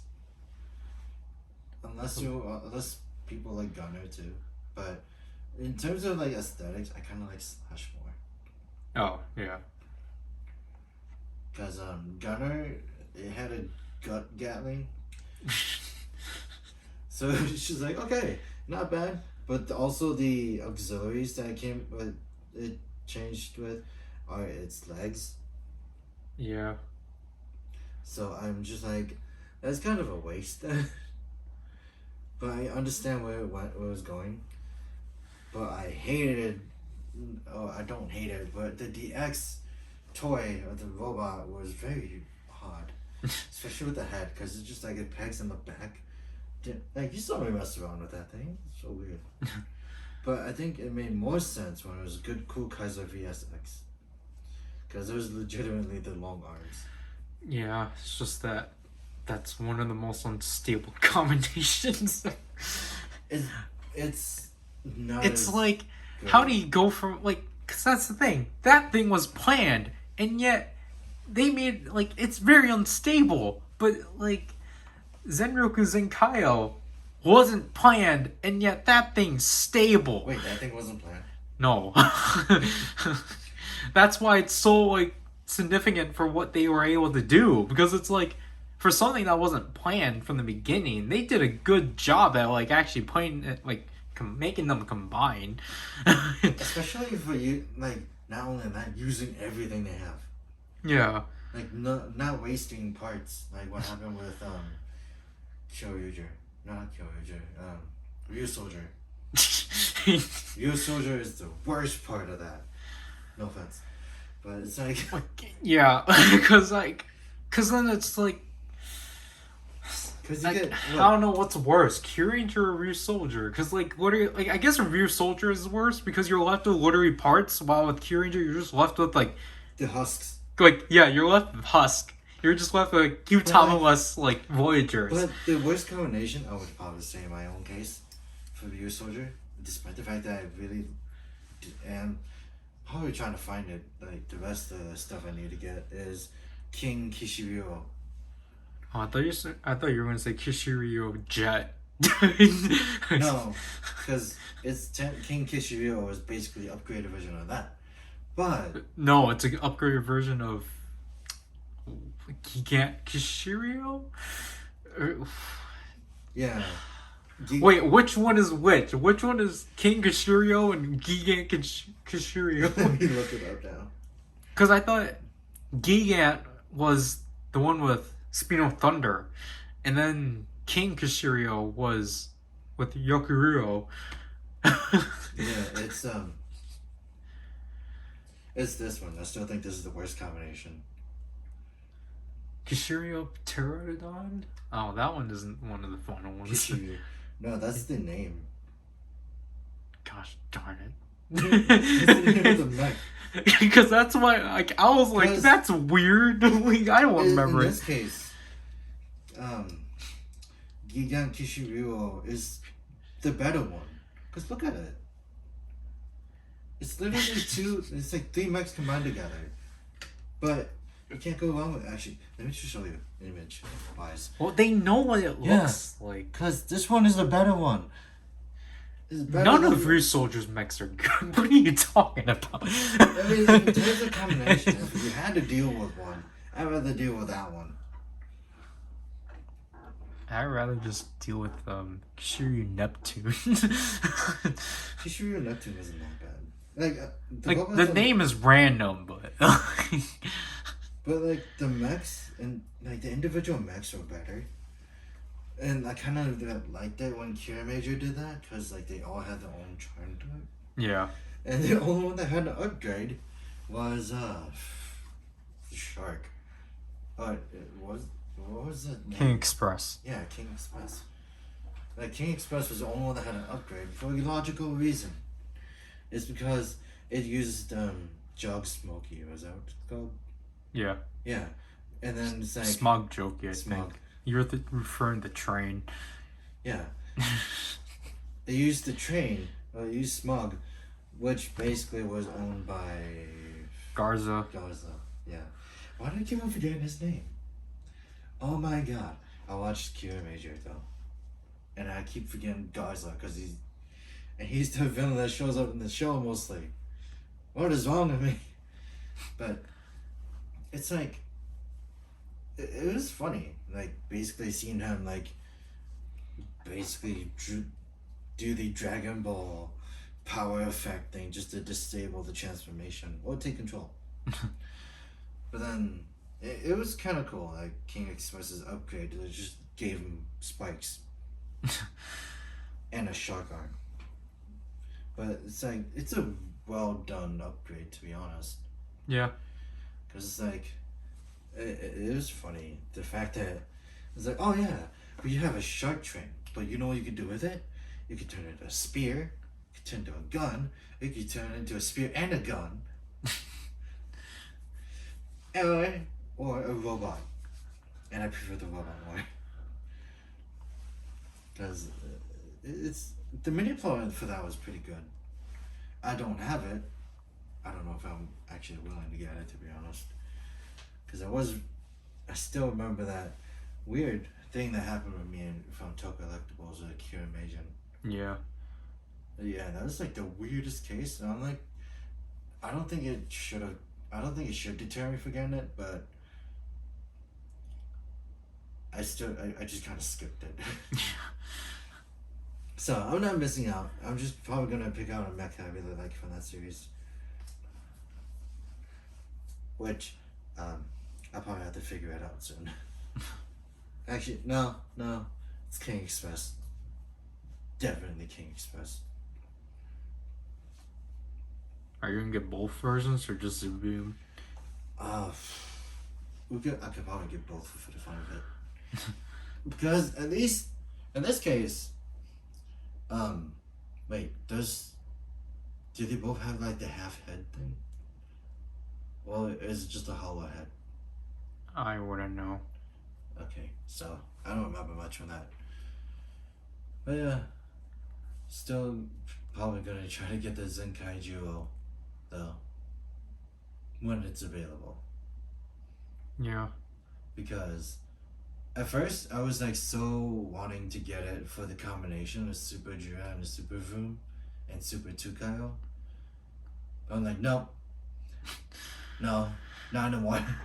The Zenkai Duo itself is the best thing ever. Cause I mean, it's like, why would you get it for the combinations? I did that. I did that at first, but I'm like, you know what? Zenkai Duo is actually pretty good on its own. You know why? Because everything else doesn't have a missile barrage and it destroyed buildings that screamed. And despite the fact that it was all practical effects, that was my favorite. Like when it debuted, because it's just like, I'm pretty sure the voice actors and actresses had fun voicing those buildings getting destroyed. Because it's just like, it's all flares and everything. You see it like rip through like paper buildings. And like, I guess how they did it in the first episode of the debut was like pretty cool, especially when it went against the copy version of Zenkai Juragao. Yeah. Which reminds me that I pre-ordered the black version. Oh, I thought you were gonna say you pre-ordered the metal version off of HLJ. I was gonna say what? Why would I pre-order the metal version? Because it's actually like proportionally correct. I mean, is it worth it? It's $120. No thanks. I'll pass on that. I'll probably just buy a secondhand. And next, you know, it's just like it's retail too, so it's like what? I mean, in all honesty, I wouldn't mind getting that. I'm pretty sure that we would have someone here that actually likes to play with that, but that's only for the sound effects. Maybe. Don't even bother. No, it's like it's $100. I'm not gonna do that. It's just you might as well just get the DX one. I mean, like it would be nice for like the sounds, but that's it. Yeah, honestly, it's just kind of like it's like if I actually do want to get the Zenroku Zenkai cannon, then it's like I guess I have to get the mechs then. Which it's not hard to find. Well, like they're still kind of costly. They're like 45 a piece. Yeah, that's true. But the thing is that I don't really like. I would probably just get the cannon by itself because you can just change it into an eagle. No one cares for that mode. Yeah, you know how many times I showed up? Once. And you know what it did? Shoot barrage of lasers. Once. I thought it was funny. That happened 3 seconds after it transformed. But yeah. I do still like I guess I could still say I'm one of those weird CG guys. Because I can totally tolerate CG. And I notice when it's bad. And despite that, Zenryoku Zenkaio is pretty okay. It's not the greatest, but it's better than Good Cool Kaiser VSX. Yeah, that's what a lot of people are saying. Because that's like the last time. And plus, it's not like impossible mass, impossibly large amount of mass going on top of a building, not shattering it, and kicking someone in the face. It's not that. It's not in that levels of impossible. But it's kind of funny because, like, in a way, like with the world bending like powers that each enemy has, Zenkaiger already won by a landslide by that kind of logic. Because like, didn't they have one that was like, what was the recent one? The one where like, What, the recent episode? Or the one where they switch bodies? Yeah. oh, that was like last week's. Yeah, because I just remember the fight for that, and what they did was like the gravitational pull was messed up. So they kind of did an Inception thing where it's like they connected the flat world into like entire like 360-degree thing, and they just kind of beat them like that. Yeah. And then the world went back to normal, and like this is some kind of world bending logic that I am totally okay with in Zenkaiger, because each enemy is a different world, and they destroy reality as we speak. And yet the Zenkaigers always win and put it back to normal. I thought it was funny though. The first episode you see for the Zenryoku Zenkaio, the entire thing was basically the world is getting colored in white. And the fact that Setchan got affected by that, and then they kind of played it off as Setchan dying. Yeah. Is like, oh, this got serious for a funny reason. Like when you think about it in hindsight, it's a funny reason. Yeah. But it's a really weird motivator. It's a really weird motivator because everyone else is like, yeah, let's go avenge him. And then like after the series, like after the episode ends, it's like, okay. Well, no, after they defeat the world, the milk world, they'll be like, Sechan is like, oh, I'm back to normal. By the way, you guys can combine. But yeah, I did think it was cool. Like, the transformation sequence was so accurate to the toy. I'm like, are you serious? Especially the lights in the head. It was like they kind of just flashed them in like all 5 different colors. I'm like, I like this already. And the fact that it's like, the part I guess I didn't like is that the chest feels a little flat. But it's because of the fact that it's the dial and everything. Yeah. Like I understand why they did that, but it's also the fact that it's like, essentially the Zenryoku Zenkaio has 4 arms, but it's not utilizing the other 2 because it's just kind of there, just to make the shoulders look bigger. But I guess my favorite part about the Zenryoku Zenkaio is that it went with the animal hands. Yeah. And that's not bad, especially because they don't need to explain how they're holding the sword. Yeah. And the fact that like the toy can actually hold the sword's pretty cool too. Yeah. I thought it was kind of cool. Like the way they did it was like, it was something I never expected, to be honest. Like, I didn't really think that it would take splitting the 4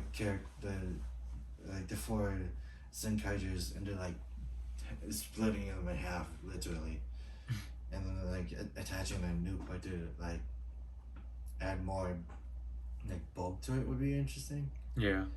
But like, it's actually seeing it, it was like, oh, okay, that's cool. And seeing the CG model and how it moves, I'm like, man, imagine what happens if they actually had the actual suit for this. Like, it's still motion capture. Yeah. It's a very weird type of motion capture. But yeah. I don't have a chair, so I keep on kneeling and I keep on standing up. It's one of those weird things where I was like, it's just cold hard floor. I don't have a chair. The other one's covered in boxes. Yeah.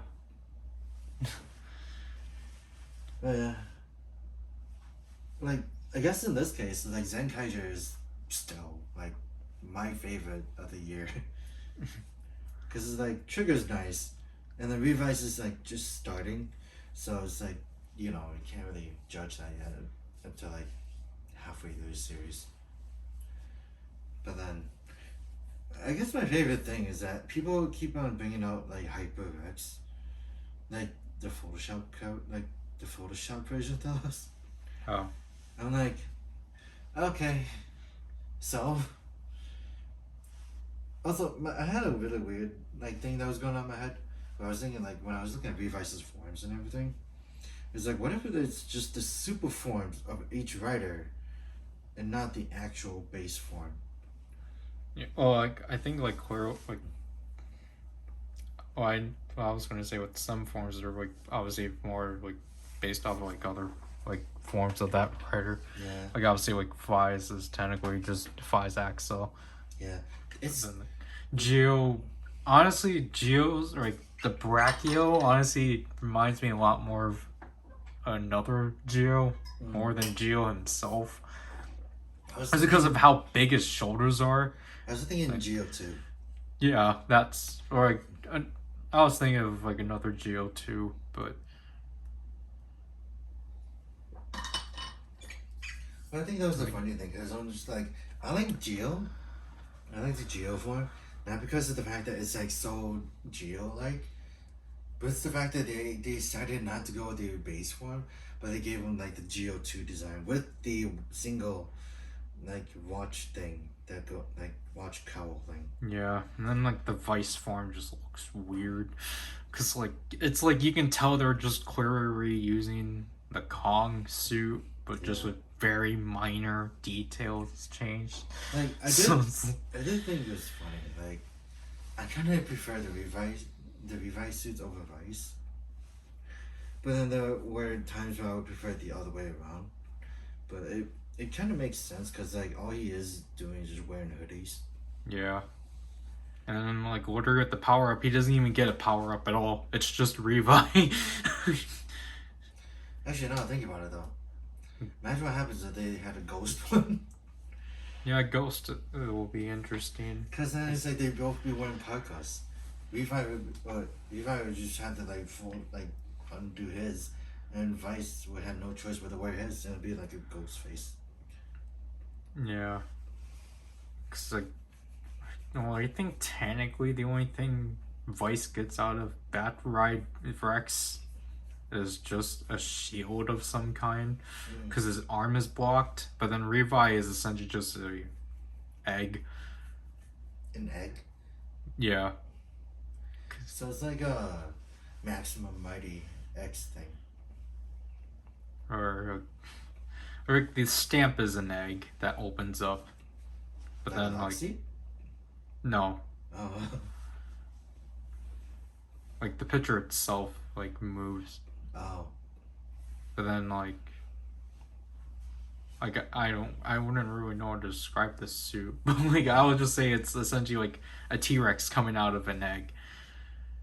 Oh, weird. I still think it's funny, like when we actually saw these scans for the counter Revice, like we looked at the belt. I think it was funny because I think me along with everyone else was thinking, oh, is that gonna be like the pixelated pixelated Tamagotchi thing?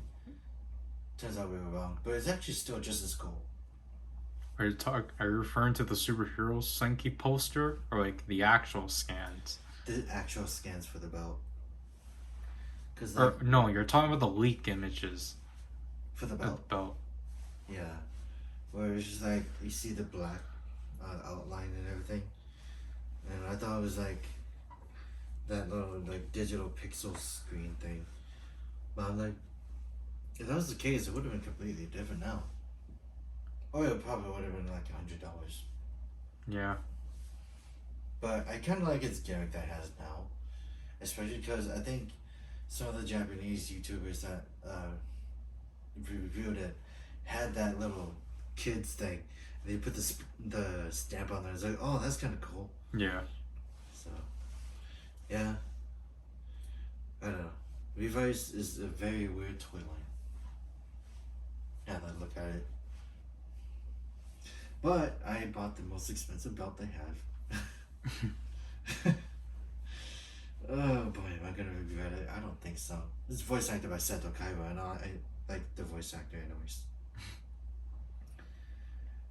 But yeah, I kind of wanted to see more of the genomics that you can do. Yeah. Because I think that's kind of a cool thing. The fact that, but I also thought I think it's interesting that they kind of differentiate Heisei and Showa with that. Yeah. Where they go like, yeah, Showa is like gray marble. Wow. Essentially, like, it's not really the arrows, it's just the riders that use them. Yeah. Because evil and lives are green. Oh yeah. Yeah. And then reverses are blue. Yeah. And then demons is gray. Yeah. Why do they have a red one? It's for the evil rider. Well, we still need our Cobra Rider, but we don't know anything about them. Yeah. Next thing you know, it's Oja. Just coming back. I'm joking. He's not in the rumors, so no. I did think it was funny that active Oja did come back for X8. Yeah, because that's the Brave special. You would think, oh yeah, this is just set up Cho Superhero Tyson. It's not. And it sets up the return of Foundation X, which won't be touched upon until the next year, and it's just like, what was this special? Foundation X wasn't even touched next year, was it? It was touched in Heisei Generation's final. Oh. That's what I meant. They're like, oh look, Foundation X is back, and it's like, oh, what's gonna happen? And it's like, oh, well, I guess we're not gonna touch on that. Yeah. I don't know. Foundation X, unfortunately, is one of the really underhanded companies. Well, like, underplayed companies. All because the writer for O's didn't want to establish them. I feel like they should have been established, because then it would have done a whole new thing. I don't think she wanted to just deal with it. I think she wanted just to write her own story, not deal with what Double had to do. Yeah, that's kind of true. Because, like, I kind of would prefer Foundation X was like a movie villain exclusive. I mean, they first showed up in the show in Double. Yeah. So. Man. I don't know. Kamen Rider has gotten weirder and weirder. Yeah, think about it. It's just like Foundation X is underplayed. You see all the gimmicks, and it's like, how. Can some of them be consistent? Yeah, but they don't really utilize everything, sadly. You see Cross Saber still stuck in the sky somewhere. I mean, he just has it with him. Like, you know, if you follow the special episode, or yeah, I think it's the special chapter in Superhero Senki. Yeah. I was just like, okay. It went up to a building, but apparently you can fly wherever now. But yeah, Vulcan is dead. I don't think so. Cause it's like, I don't know, cause like obviously like they're gonna retcon it that he's just blind, but like I don't think he's fully dead. He's like disabled now. Yeah. Because that is the thing I got confused about the Vulcan Valkyrie ending, where like Yoa was talking about that, like the ending. You know what I'm talking about, right? Or just how like it just essentially like about like I don't know what the word is, essentially just like about the human gears and how they should still like stand with humans and such. Yeah. Like that kind of thing was like, okay. But then it pans over to the Mitsubo Jinrai members. Yep, like, the Force ghosts. Yeah, I was thinking, are those ghosts or are they actually like there? But like, I guess if they were there, everyone would have made a ruckus. Unless it's like they are there, quote unquote, Force Ghost or Data. Because like I don't really think they'd be fully deleted or like defeated. No, they're dead. Like Metsubo Jinrai are been established as dead in Metsubo Jinrai. Yeah. Like, which is why I don't get why everyone's making a huge deal though. Like, oh my gosh, they killed off Metsubo Jinrai here. It's like they already died. But like the thing is that they kind of asked for it too because they wanted it. At least that's what they wanted in the story. Like, I don't know, just everyone like complaining about Vulcan and Valkyrie. It's just kind of like It wasn't bad. I feel like people are overreacting because they're like, man, this is not what we asked for. Like, what did you ask for? Blood? No, they don't like the fact that the story. They don't like because they just don't like the fact that the ending is not happy. Like it does end on a happy note, but it's like they just don't like the fact they had to go through a somber event. But that's the difference. Like that's what makes it unique. Yeah, I liked it because of that. Yeah, exactly. Because it's just like and like, has anyone ever seen Fu actually get out of using a Zetsume's key the first time just like scot free? No. With Assault Wolf, he actually starts spitting out blood. And then the second one was Japanese Wolf, right? Yeah. And that destroyed his driver. No, like, I don't think that one did it necessarily. It was just like, well, it was like unstable too. Yeah, it wasn't unstable, but then Naruto still destroyed his shot riser. Yeah, I thought it just like, it just shattered after like it overused or something. I don't know. Cause I remember like he almost actually scratched him too. Yeah. But then like I'm so glad in Gamba Rising that like they made it so he does still like he still hits the opponent. Yeah. Cause then it's like cause then I just like the alterations like Gamba Rising will do just to like actually make it make sense. I think their way of primitive Gamba Rising's way of primitive dragon was pretty funny too. Oh. And then Elemental Dragon they kind of did for that was pretty cool as well. Way better than the show, no offense. But like, they did like they had like a lot of creative liberties in there, in Gamba Rising at least. Yeah. So I kind of like those, especially the finisher for Elemental Dragon, because it had like the 4 elements and the spin around the blade kind of thing. Yeah. Like how come the show didn't do that? Yeah. All it is just colored fire.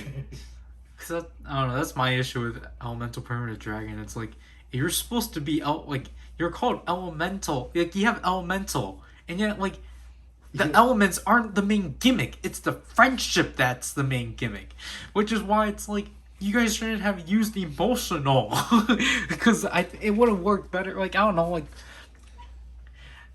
Cause that's like the main thing with Elemental Primitive. It's more like on the bonds and like connections and such. It's not about elements. So it's like. But the funny thing is, when it comes to like bonds and everything, Ultraman does a way better job at that. Yeah. Because they even emphasize a lot on it. It's like, yeah, the bond between a human and Ultraman, or like Ultraman and the friends. Yeah. Along the way. Like, especially with Nexus, because that was its entire theme. So it's like, of course. Especially with the many hosts that it went through, yeah. Well, like the many hosts that the main character met. I like the fact that the main character wasn't an Ultraman until the end. Yeah. But it was just the fact that he was, he experienced a lot of it by just randomly encountering them by chance. Yeah. And yet they're all cryptic. Like they're all like being cryptic and everything and not really telling him anything. But he was totally okay with it. Because he had a job. But yeah. Then you get some like what, Ginga? Which almost wasn't it like it took place in a school, but that it's not really a school, it's like a mini village thing. Yeah. Yeah. And it was in a school out in the middle of nowhere. You gotta do what you had to do with no budget. Oh yeah, because wasn't that when Ultraman was like failing again? Not failing. It's just Super Rider just wasn't having any funds. Yeah. But obviously, like Ginga was their attempt to try to recoup. Revive it. And it was. Yeah, it succeeded, which is how we got Ginga S. And Ginga S wasn't bad. And it took place in the actual town too. Yeah. I thought it was interesting because the town they used was very floral at best. Yeah. Because there's like very, well, not really floral. I just remember because a whole bunch of plants are. But like it's very foreign. Because it's like, it doesn't feel like anything that they would use. Yeah. Like reused again. So I thought that was kind of cool. And the thing I liked was that in every Ultraman series, the setting is always different. So it's not like it's not like Sentai or Kamen Rider, where the what was it called, the Omori Hill. Well, I mean, like Ultraman 2 will have locations that you can identify and be like, oh yeah, that was from this episode of Build and such. Yeah, but it's like they don't try to use it as much, or if they did, they like use it in a different area of it or something like that. Yeah, they just angle it differently. Yeah. And it's like, that's not bad. I just like the fact that Ultraman kind of just has a new spice on everything. Like, it has a different take on a lot of things. Yeah. But the one thing they don't change is the friendship between Kaiju and Ultraman. Because whenever they explode, some of them are actually pretty nice. But it's kind of odd, because it's like, what happens if they go back to the Spark Doll thing? Oh, well, it'll be Ginga's 10th anniversary in 2 years, so they could do another Spark Doll War and actually explain it. Because didn't they explain it, or try to explain it by saying, yeah, Dark Lugia did this? Yeah, like the Spark Doll War, like I just felt like it wasn't real. Like I just feel like the entire the Spark Dolls as a whole, like the stakes of that just wasn't there because it's like, oh shoot, we got to get all the Spark Dolls back, and it's just like, no, we're going to mostly get Taro. We're going to find Tiga in a theater special. Then we will finally gain Ultraman and Seven through Dark counterparts. So it's kind of messy. But I guess in a way it's like, it's not bad. Yeah. But then you get like Kamen Rider and everything. Just like, oh yeah, villain die. Villain dies, comes back, becomes good. Dies again. Not even a second later. And then you get Super Sentai, where they do have characters that do change, but then they die. I thought it was funny. Like my favorite,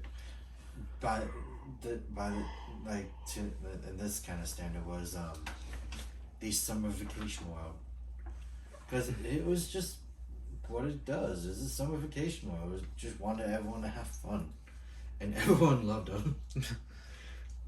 And the only one that killed him was Barashita, because he got mad that everyone was on vacation before him.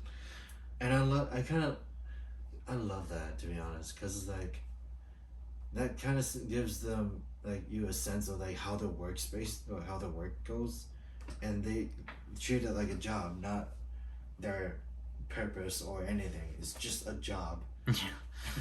So Toji Tendo is literally just a giant multi-corporate business that just wants to rule the world. And yet, I don't know, I just thought it was funny. Because the fact that the Zenkaijers transform to play summer games. And the one that they were doing was Smack the Melon with the character's face on it.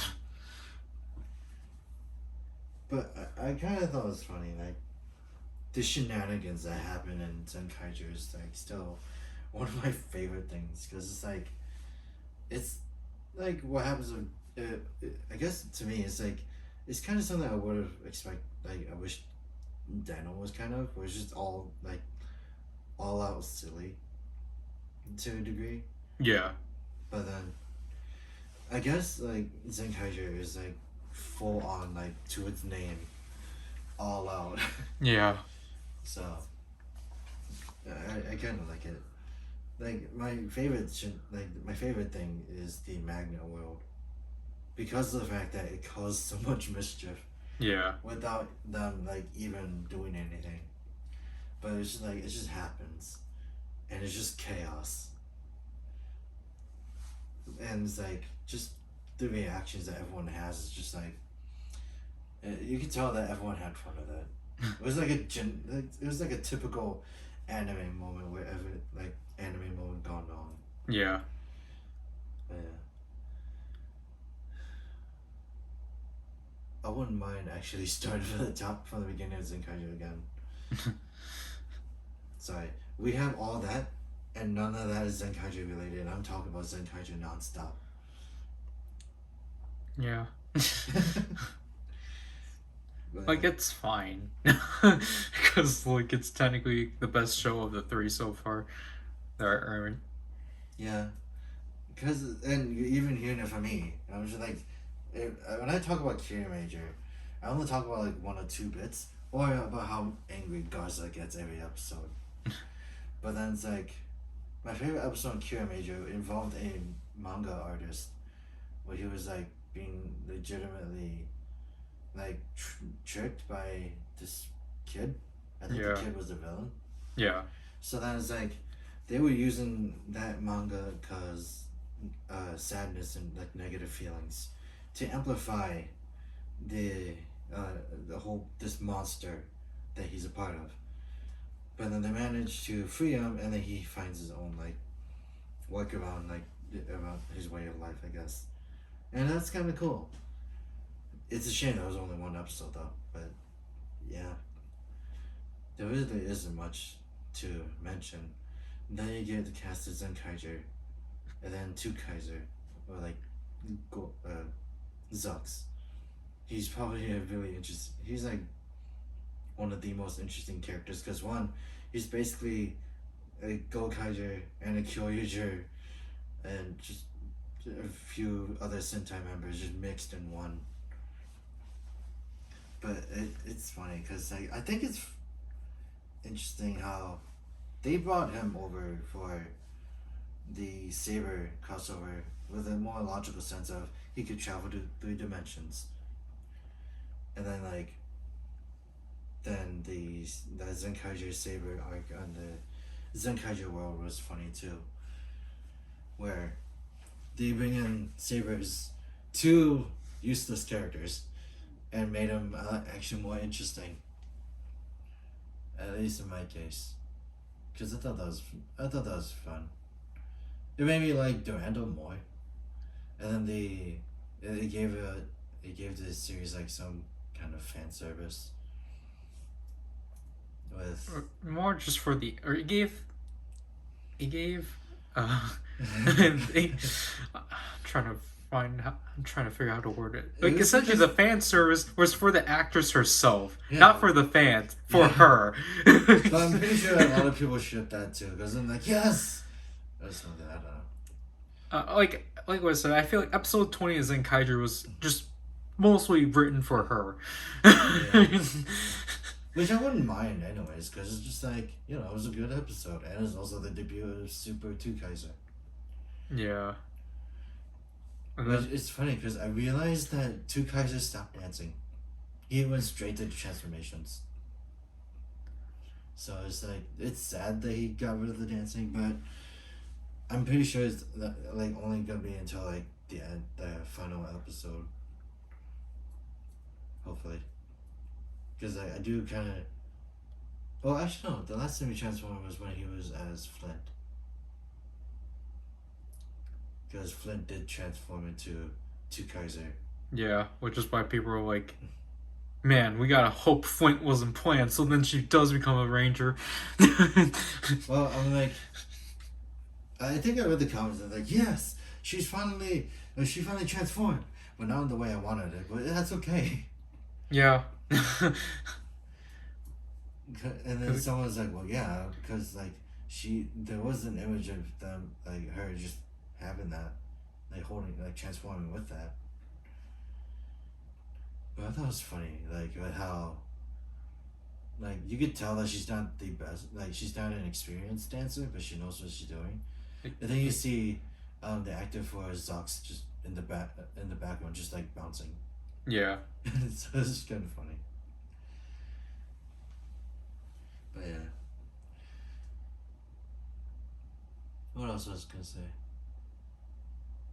Stacy is actually an interesting character too, because like I guess like, he's a character that is like, you know what he's going through, but he doesn't know what he actually wants to do. Yeah. But like the body switching episode, he actually learned a lot, like literally. Yeah. So I think that was like a really interesting. It's like a better character development for him. So it's like, hey, guess what? He's not gonna stay a villain. He's just an anti-hero now. And the fact that he cares about the grandma more, like, I don't know what that would mean. But at least it's not like an innuendo like Beautiful Soldier, where Beautiful Blue is technically can be labeled as a pedophile. Or the stuff people claim the Shindai siblings. Yeah. Because So it's like, it's not that bad. I just think that Stacy has a very interestingly motherly attachment to his Kaito's grandma. yeah.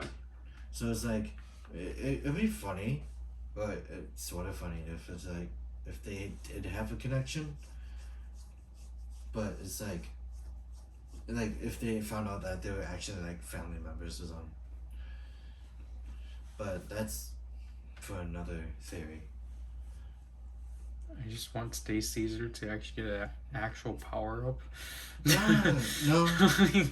I was thinking about that. I was like, so instead of going from like dark, you probably have like powers of like light or whatever. Well, like I mean, like I just want a super Stay Caesar. I thought he did have one, because like, well, like technically, like Stay Caesar Kai or whatever it was called, like it's just a minor.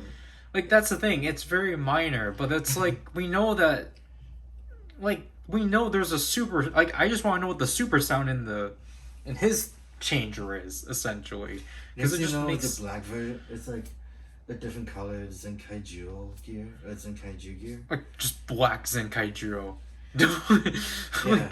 even if it's like something like that, like it's like I just want to know, like like I just want to see that. Yeah. I'm pretty sure it'll come in later in the series, but like, I don't know. At this point, I don't think it will, because because all of Stacy's stuff is getting released at the same time. So, like, that's kind of sad. He also doesn't use his robot anymore. oh yeah, it got destroyed. How did I forget that? Well, it's been a while, but it's well, Ijirude is a pretty bad mechanic then. But I still think it's there. Next thing you know, Stacy has his own Risama. Like, yeah, there could be like, again, there's a chance that could be possible. It would be nice, but then most likely it's either not going to happen, or it will just be Zenkaiger versus Cure Major. Yeah. But then I probably wouldn't mind, because it's like Kaito and I forgot the main Kirame Red's name. Anyways, I feel like those two would get along pretty well, because like Kirame Red's like positivity and like infinite imagination, along with Kaito's extreme positivity and ambition to be the first in whatever. But yeah, it's kind of interesting just seeing how, like, Zenkaiju is an anniversary series, but it's also it stands on its own as its own very well. Yeah. So I'm like, okay, let's go back to Geo. Oh wait, that was a train wreck. Not really a train wreck, but it's like it's in terms of design, I liked Geo. Story wise, what story? Yeah, the one you weren't paying attention to. But it's like, I don't know. Like, I do really like the new approach they're at least trying to go with anniversaries with Rider and Sentai, not just because, yeah, it's costly and already it's going to get old of just constantly bringing actors back every time. So for like Zenkaiger and Revice to actually like still stand on their own is like pretty nice. Yeah, it's just the fact that I think Geo had a unfortunate end of the stick, where it's like it did have that decade effect, but not as much as I thought. But, not as bad. Yeah. Is the thing. But like, it also had that thing where it's like, I felt like the story wasn't really all there, even after the show ended. But then it's like, I just kind of accounted it all and just like, this is just one end of Geo. Well, one end of Sogo becoming Oma Geo. There's like a million others. Yeah. So it's just like, we just watched one story of Sogo becoming Oma Geo. And there's like a lot more that we haven't seen. So I wouldn't be surprised if they did it 10 years later with they have another Sogo becoming Oma Geo again. Yep. And then every 10 years would be like that. I don't know. I guess that's like what I was thinking. But I just kind of stopped. I kind of turned off my brain for Geo. I'm just like, this is what happened to one Sogo. Because there's a million other Sogos. Yep. That's all I'm thinking. Because I'm like, that's all I'm ending it on. Nothing else. Oh, wait. Now that I have that, I could use the Gashat Gear Duel. Which you still need to get. No, I mean the memorial version. Still. Yeah. Anyways, it's another day.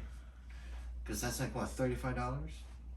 Without the slot? Yeah, if we can try to find the slot at that price, then it will be worth it. Yeah. But I keep on seeing the Gashat Gear Duel beta. And that's like 40. Boxed? No. I mean, like, I kind of... It would be interesting, because I know you like that one. Yeah. Let's go in King of Fantasy. I'm ready for Battleship.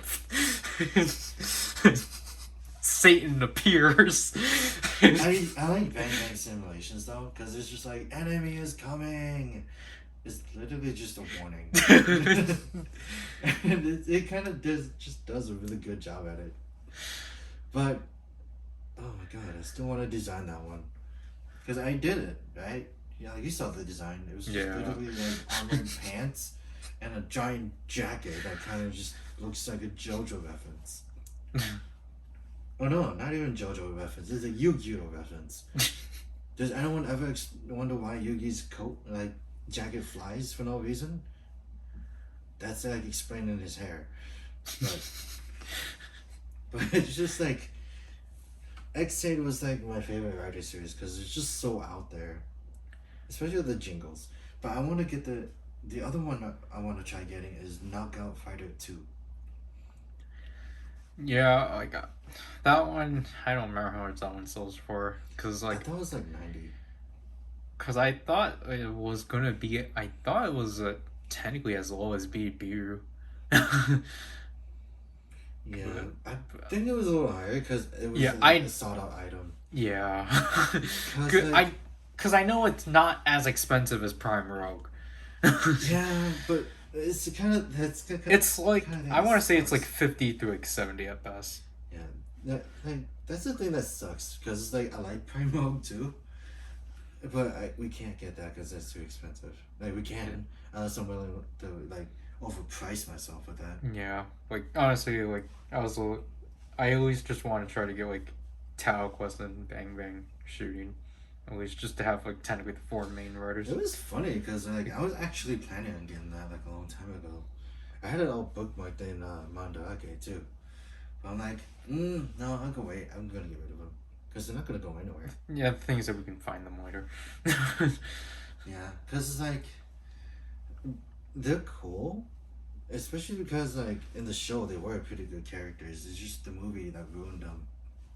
It ruined Snipe. It just like with Hero is just like the same thing. Yeah, Really.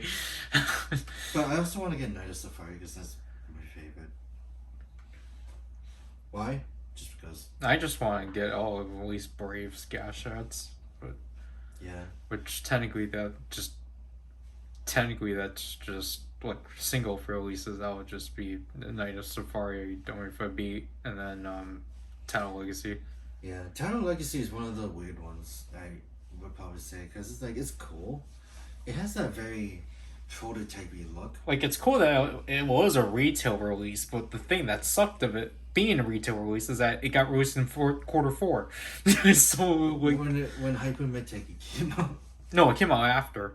Oh really? Yeah. Yeah. So it's just like okay, so you get like this big gas shot, and another one, but oh shoot, I just remember we gotta get him now. Like he's not as expensive because when we were looking like Portal Mighty Action X like technically used as like $10. Yeah, but then that's also because like the reason why I said that is because we had Dangerous Zombie out in the garage somewhere. So. Well, we had to get Portal Mighty Action X Origin. Oh boy, so many things. And then Juju Burger.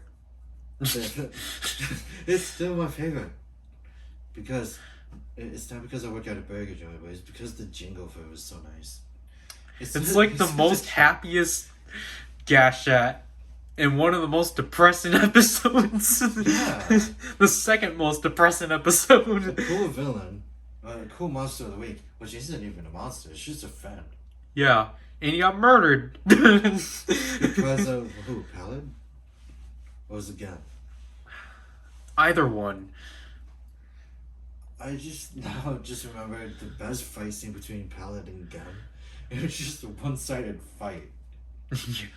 Pallid was just mad. He was like, "You killed my friends." It's like, but then it's like he goes like, "But you killed yours." But it's like you killed yours yourself. It's like, but that was different. What's different about that? It's like, but that's different. We were playing the game. Yeah. He's like a child.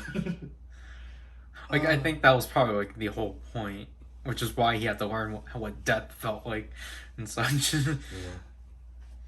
But it was so interesting because that was a very different like action scene for like X8, I guess. Yeah. Because I'm like, if that was directed by Sakamoto, that's something weird. Sakamoto. The only thing X8 he directed was Heisei Generations. Yeah. But jeez, we already got all the other gas shots anyways. Well, that we wanted. I'm pretty satisfied with what we got, but like, cause it's like might as well just get the main 10 and then be good. And then the Legend Rider one then too. Yeah, cause Proto's like, oh yeah, probably technically have to get like I would probably get Proto Tato Quest. But then, like, I don't know, Proto During for Beat. No. For me, I'll probably get a Proto version of Cake Toads for what? Yeah, you have to get the case then. No, that's not. Actually, would that be a good idea? Because it would be good storage then? Yeah, for the Protos. I mean, for the gas. No, for the Protos. Okay, for the Protos. Because that's what it was used for. I know. It was never for anything else. It was just one of those things. So I'm like, now that you said that it was for like, it comes to the case, I'm like, nah, never mind. But I'm not missing much anyways. Yeah. But we do have Laser and Giri Giri Chamba, so we technically finished his stuff. Yeah, and X-Aid. Well, with the level 3s. Yeah. And then, oh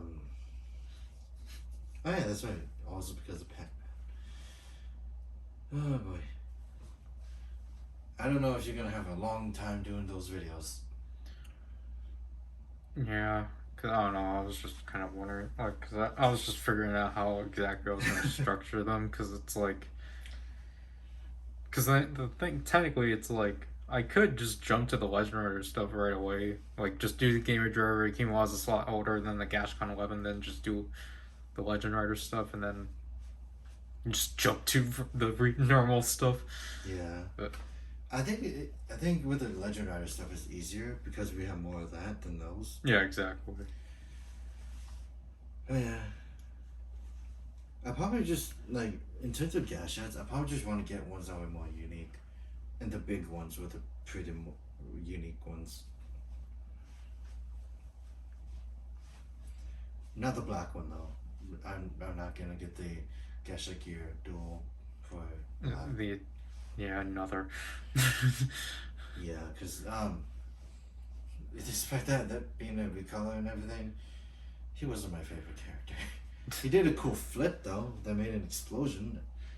I think it was just a waste of a mold because it's like, again, as I said this before, it's like, why would Kuroto logically, why would he make a prototype of something he already made a finished product of? The one thing I probably would want to try to hunt down is God Maximum Mighty X.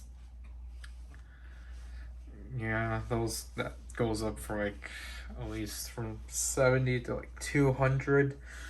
Yeah, and that's the sad thing too.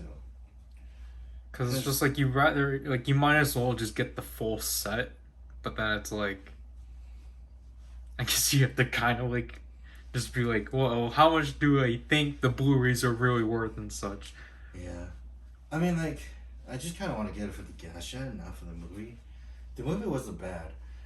The message at the end was very confusing though, because it's like, okay, so Dan Kyoto wasn't the bad guy, but he was just acting as the bad guy, or is he just naturally doing what he does best, which is making games, in turn, releasing people that were trapped as data.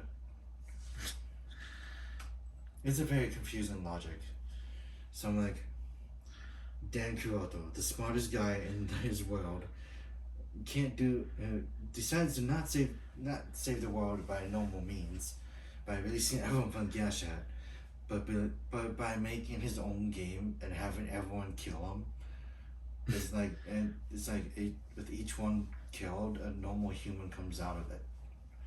So is it gonna be like an eternal thing where, like, whoever was stuck in that data, in the master Gashat, whatever, is it gonna be like eternally just is a death and rebirth kind of thing?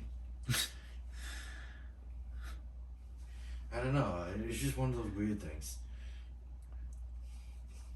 Like when I think about it now, I'm overcomplicating it. Maybe. But yeah. It's better than thinking about how M got shot in the shoulder by air. Literally.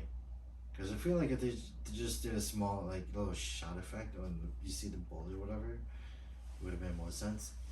But he just got shot in the air, in the shoulder. And he had to go to the hospital and it was out of commission.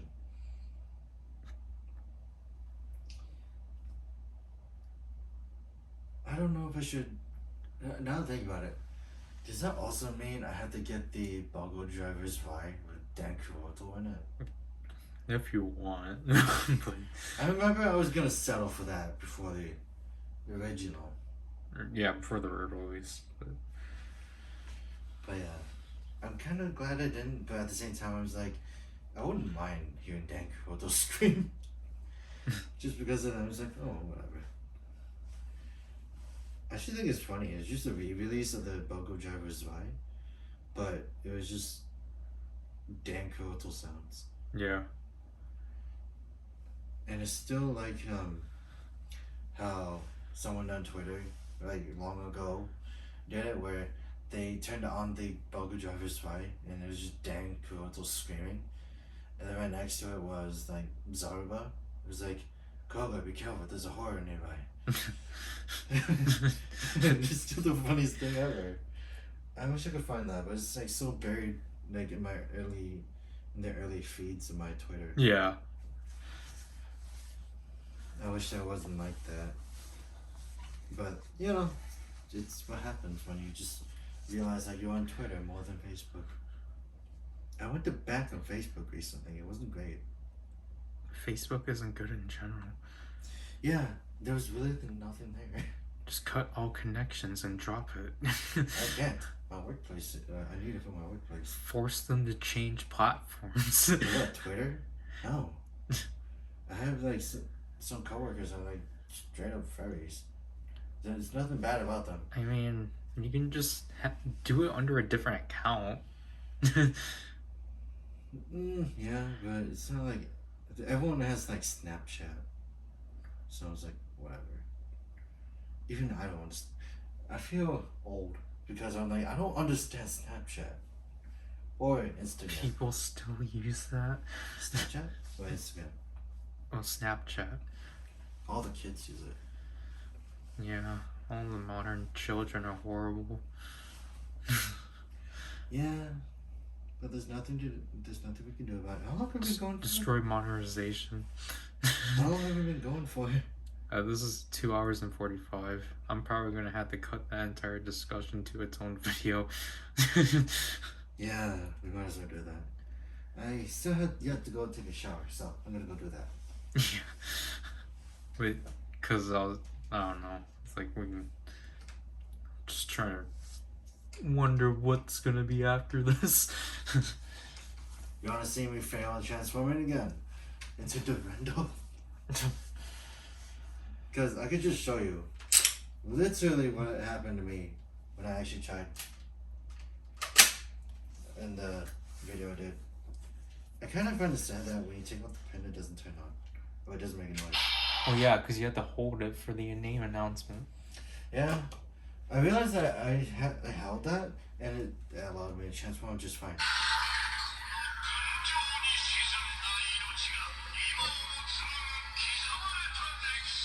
I still like the length of this. I don't know why.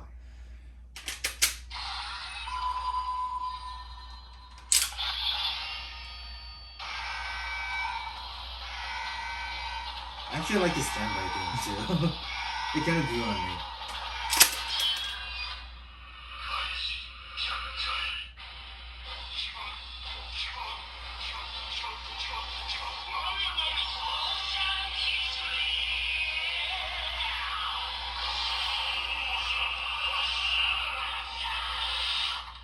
Of course, when I want to mess up, I actually go correctly.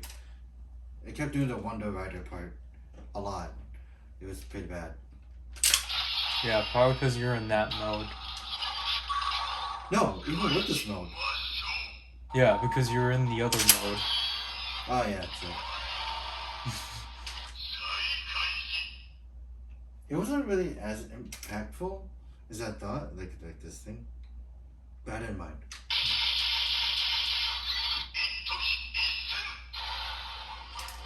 I realized that that's it. At least for that. And I thought it was funny. Because I kind of didn't understand it at first. But now I understand it because now, like you said, it has a different mode thing. So I'm like, why didn't I know that? How come I didn't know about that? Because you didn't watch the Bandai Mania video? I did. Exactly, you didn't remember. Yeah, I didn't watch that. I watched someone else. Who was it? I don't know. But yeah, I still like this. The thing I'm afraid about is scratching the paint. Because the paint is nice. Like the paint for the red and blue. Yeah. Well, it's kind of sad because the blue Target thing is all blue. And I kind of wish it was kind of half and half. Because, like, it's just all blue. Yeah. But with how long this thing is, I'm just like, is this able to fit into a Soul Driver? But I don't think it is. No, but the Neuroshi can. Yeah, because it has the same track for it, so. Yeah.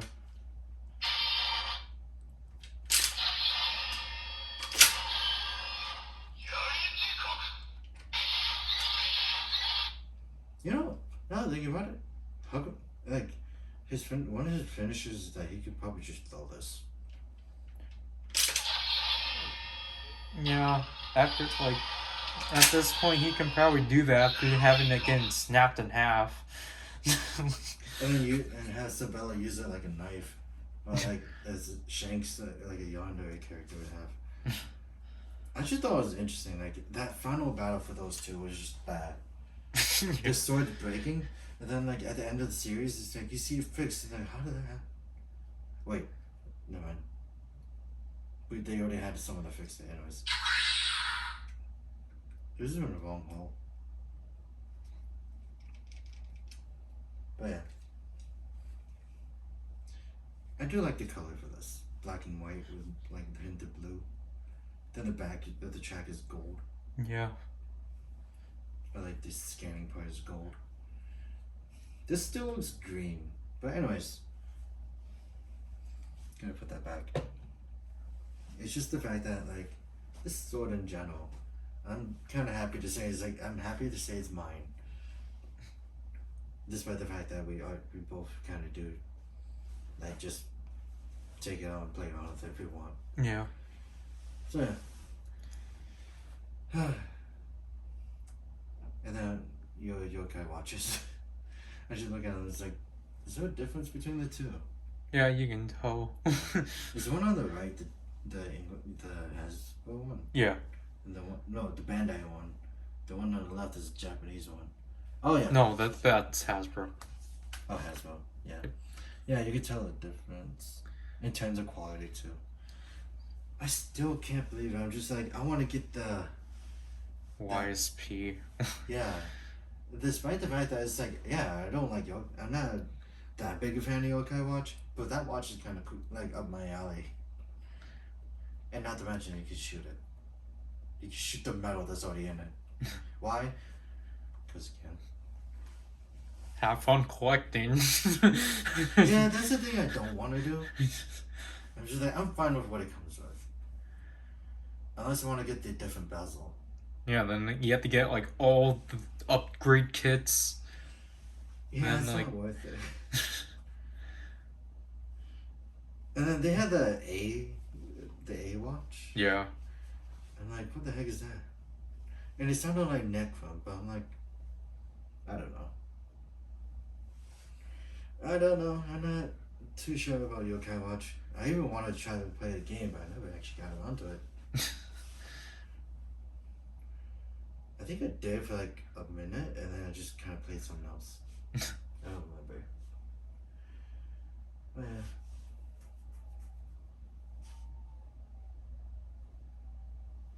But yeah. I'm gonna go and take a shower now. We're supposed to end the video here because it's 4 in the morning.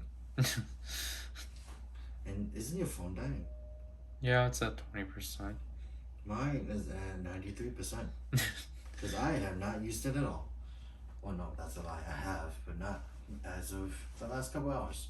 But yeah. Gotta figure out what to cook tomorrow. Because I know I'm doing a whole bunch of ravioli. Yeah, and I don't know if we're still getting chicken breasts and such. Oh, yeah. How much money do I have?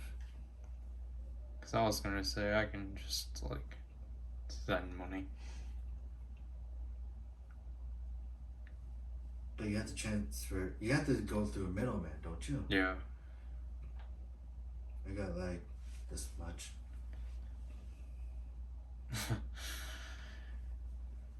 I mean, I wasn't wrong with the last time when we did the. Oh, this is a completely different thing. We had burgers last week, right? But I was right with the predictions. I was like, yeah, it's gonna be about $80. That's what it was, 71. Yeah. So I was like, how did I know I was right?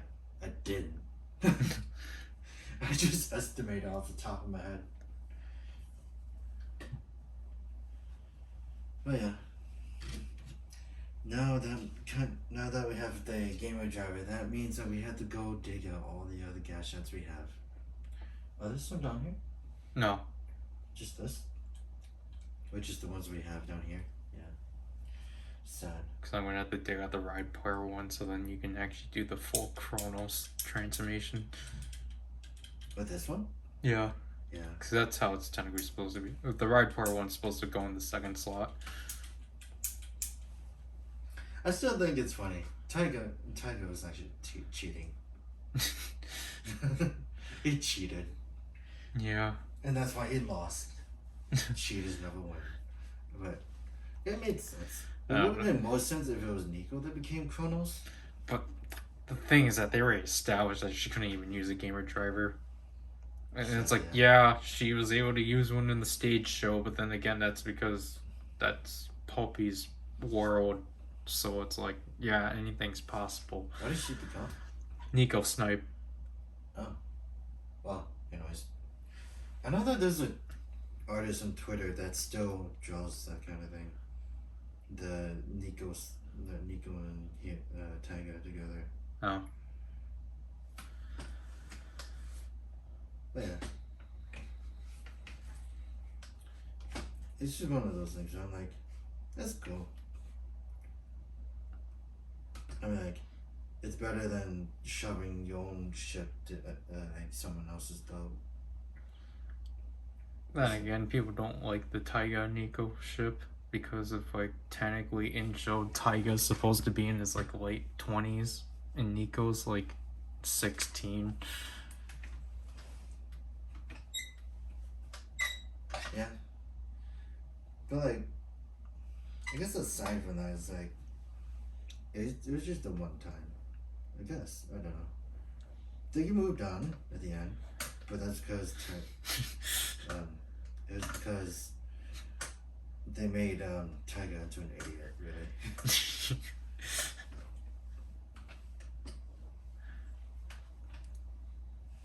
But yeah, I'm probably gonna have to bring that beanbag cushion into a room again. I'm probably just gonna have to move some things around, just so that it doesn't stay in the living room. Yeah. I'm just gonna have it like in front of the door. Whenever someone enters, you just see that. The first thing they see is that thing just staring at them. It's like, hello. Like, probably, like, I will think about that tomorrow. I have so much things to do tomorrow. I don't know why. It's because I put it on myself. Yeah. I still gotta. So I opened the X8 one, right? But I didn't open the Gawa one. The Gawa one is.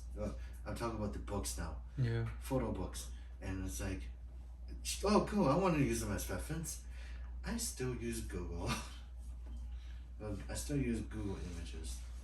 Still, we should probably get the 011 at some point. Yeah, because, like, these books are really nice to have. Despite the fact that we don't have space for them.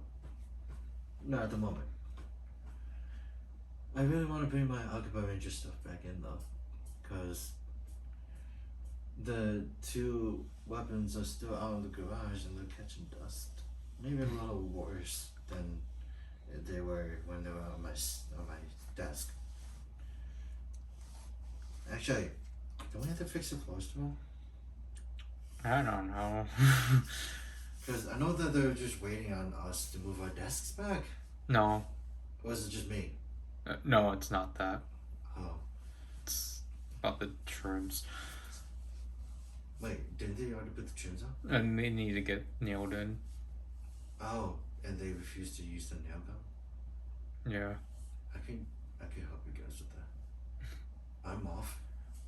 And I'm the only one that used it when we put those fringes back on the door. It wasn't great, I'll tell you that much. But it's like, okay, it's not that hard to use. And plus it has a safety. It has a safety thing, so even if you press the trigger, it's not going to activate. Speaking of which, I remembered my favorite weapon in every first-person shooter game. And those are stake guns. Or like rebar shooters. When an enemy gets pinned onto a wall. Because I remember seeing that in Bioshock 2 and I was like, I really like this weapon. Painkiller had the best weapon of that.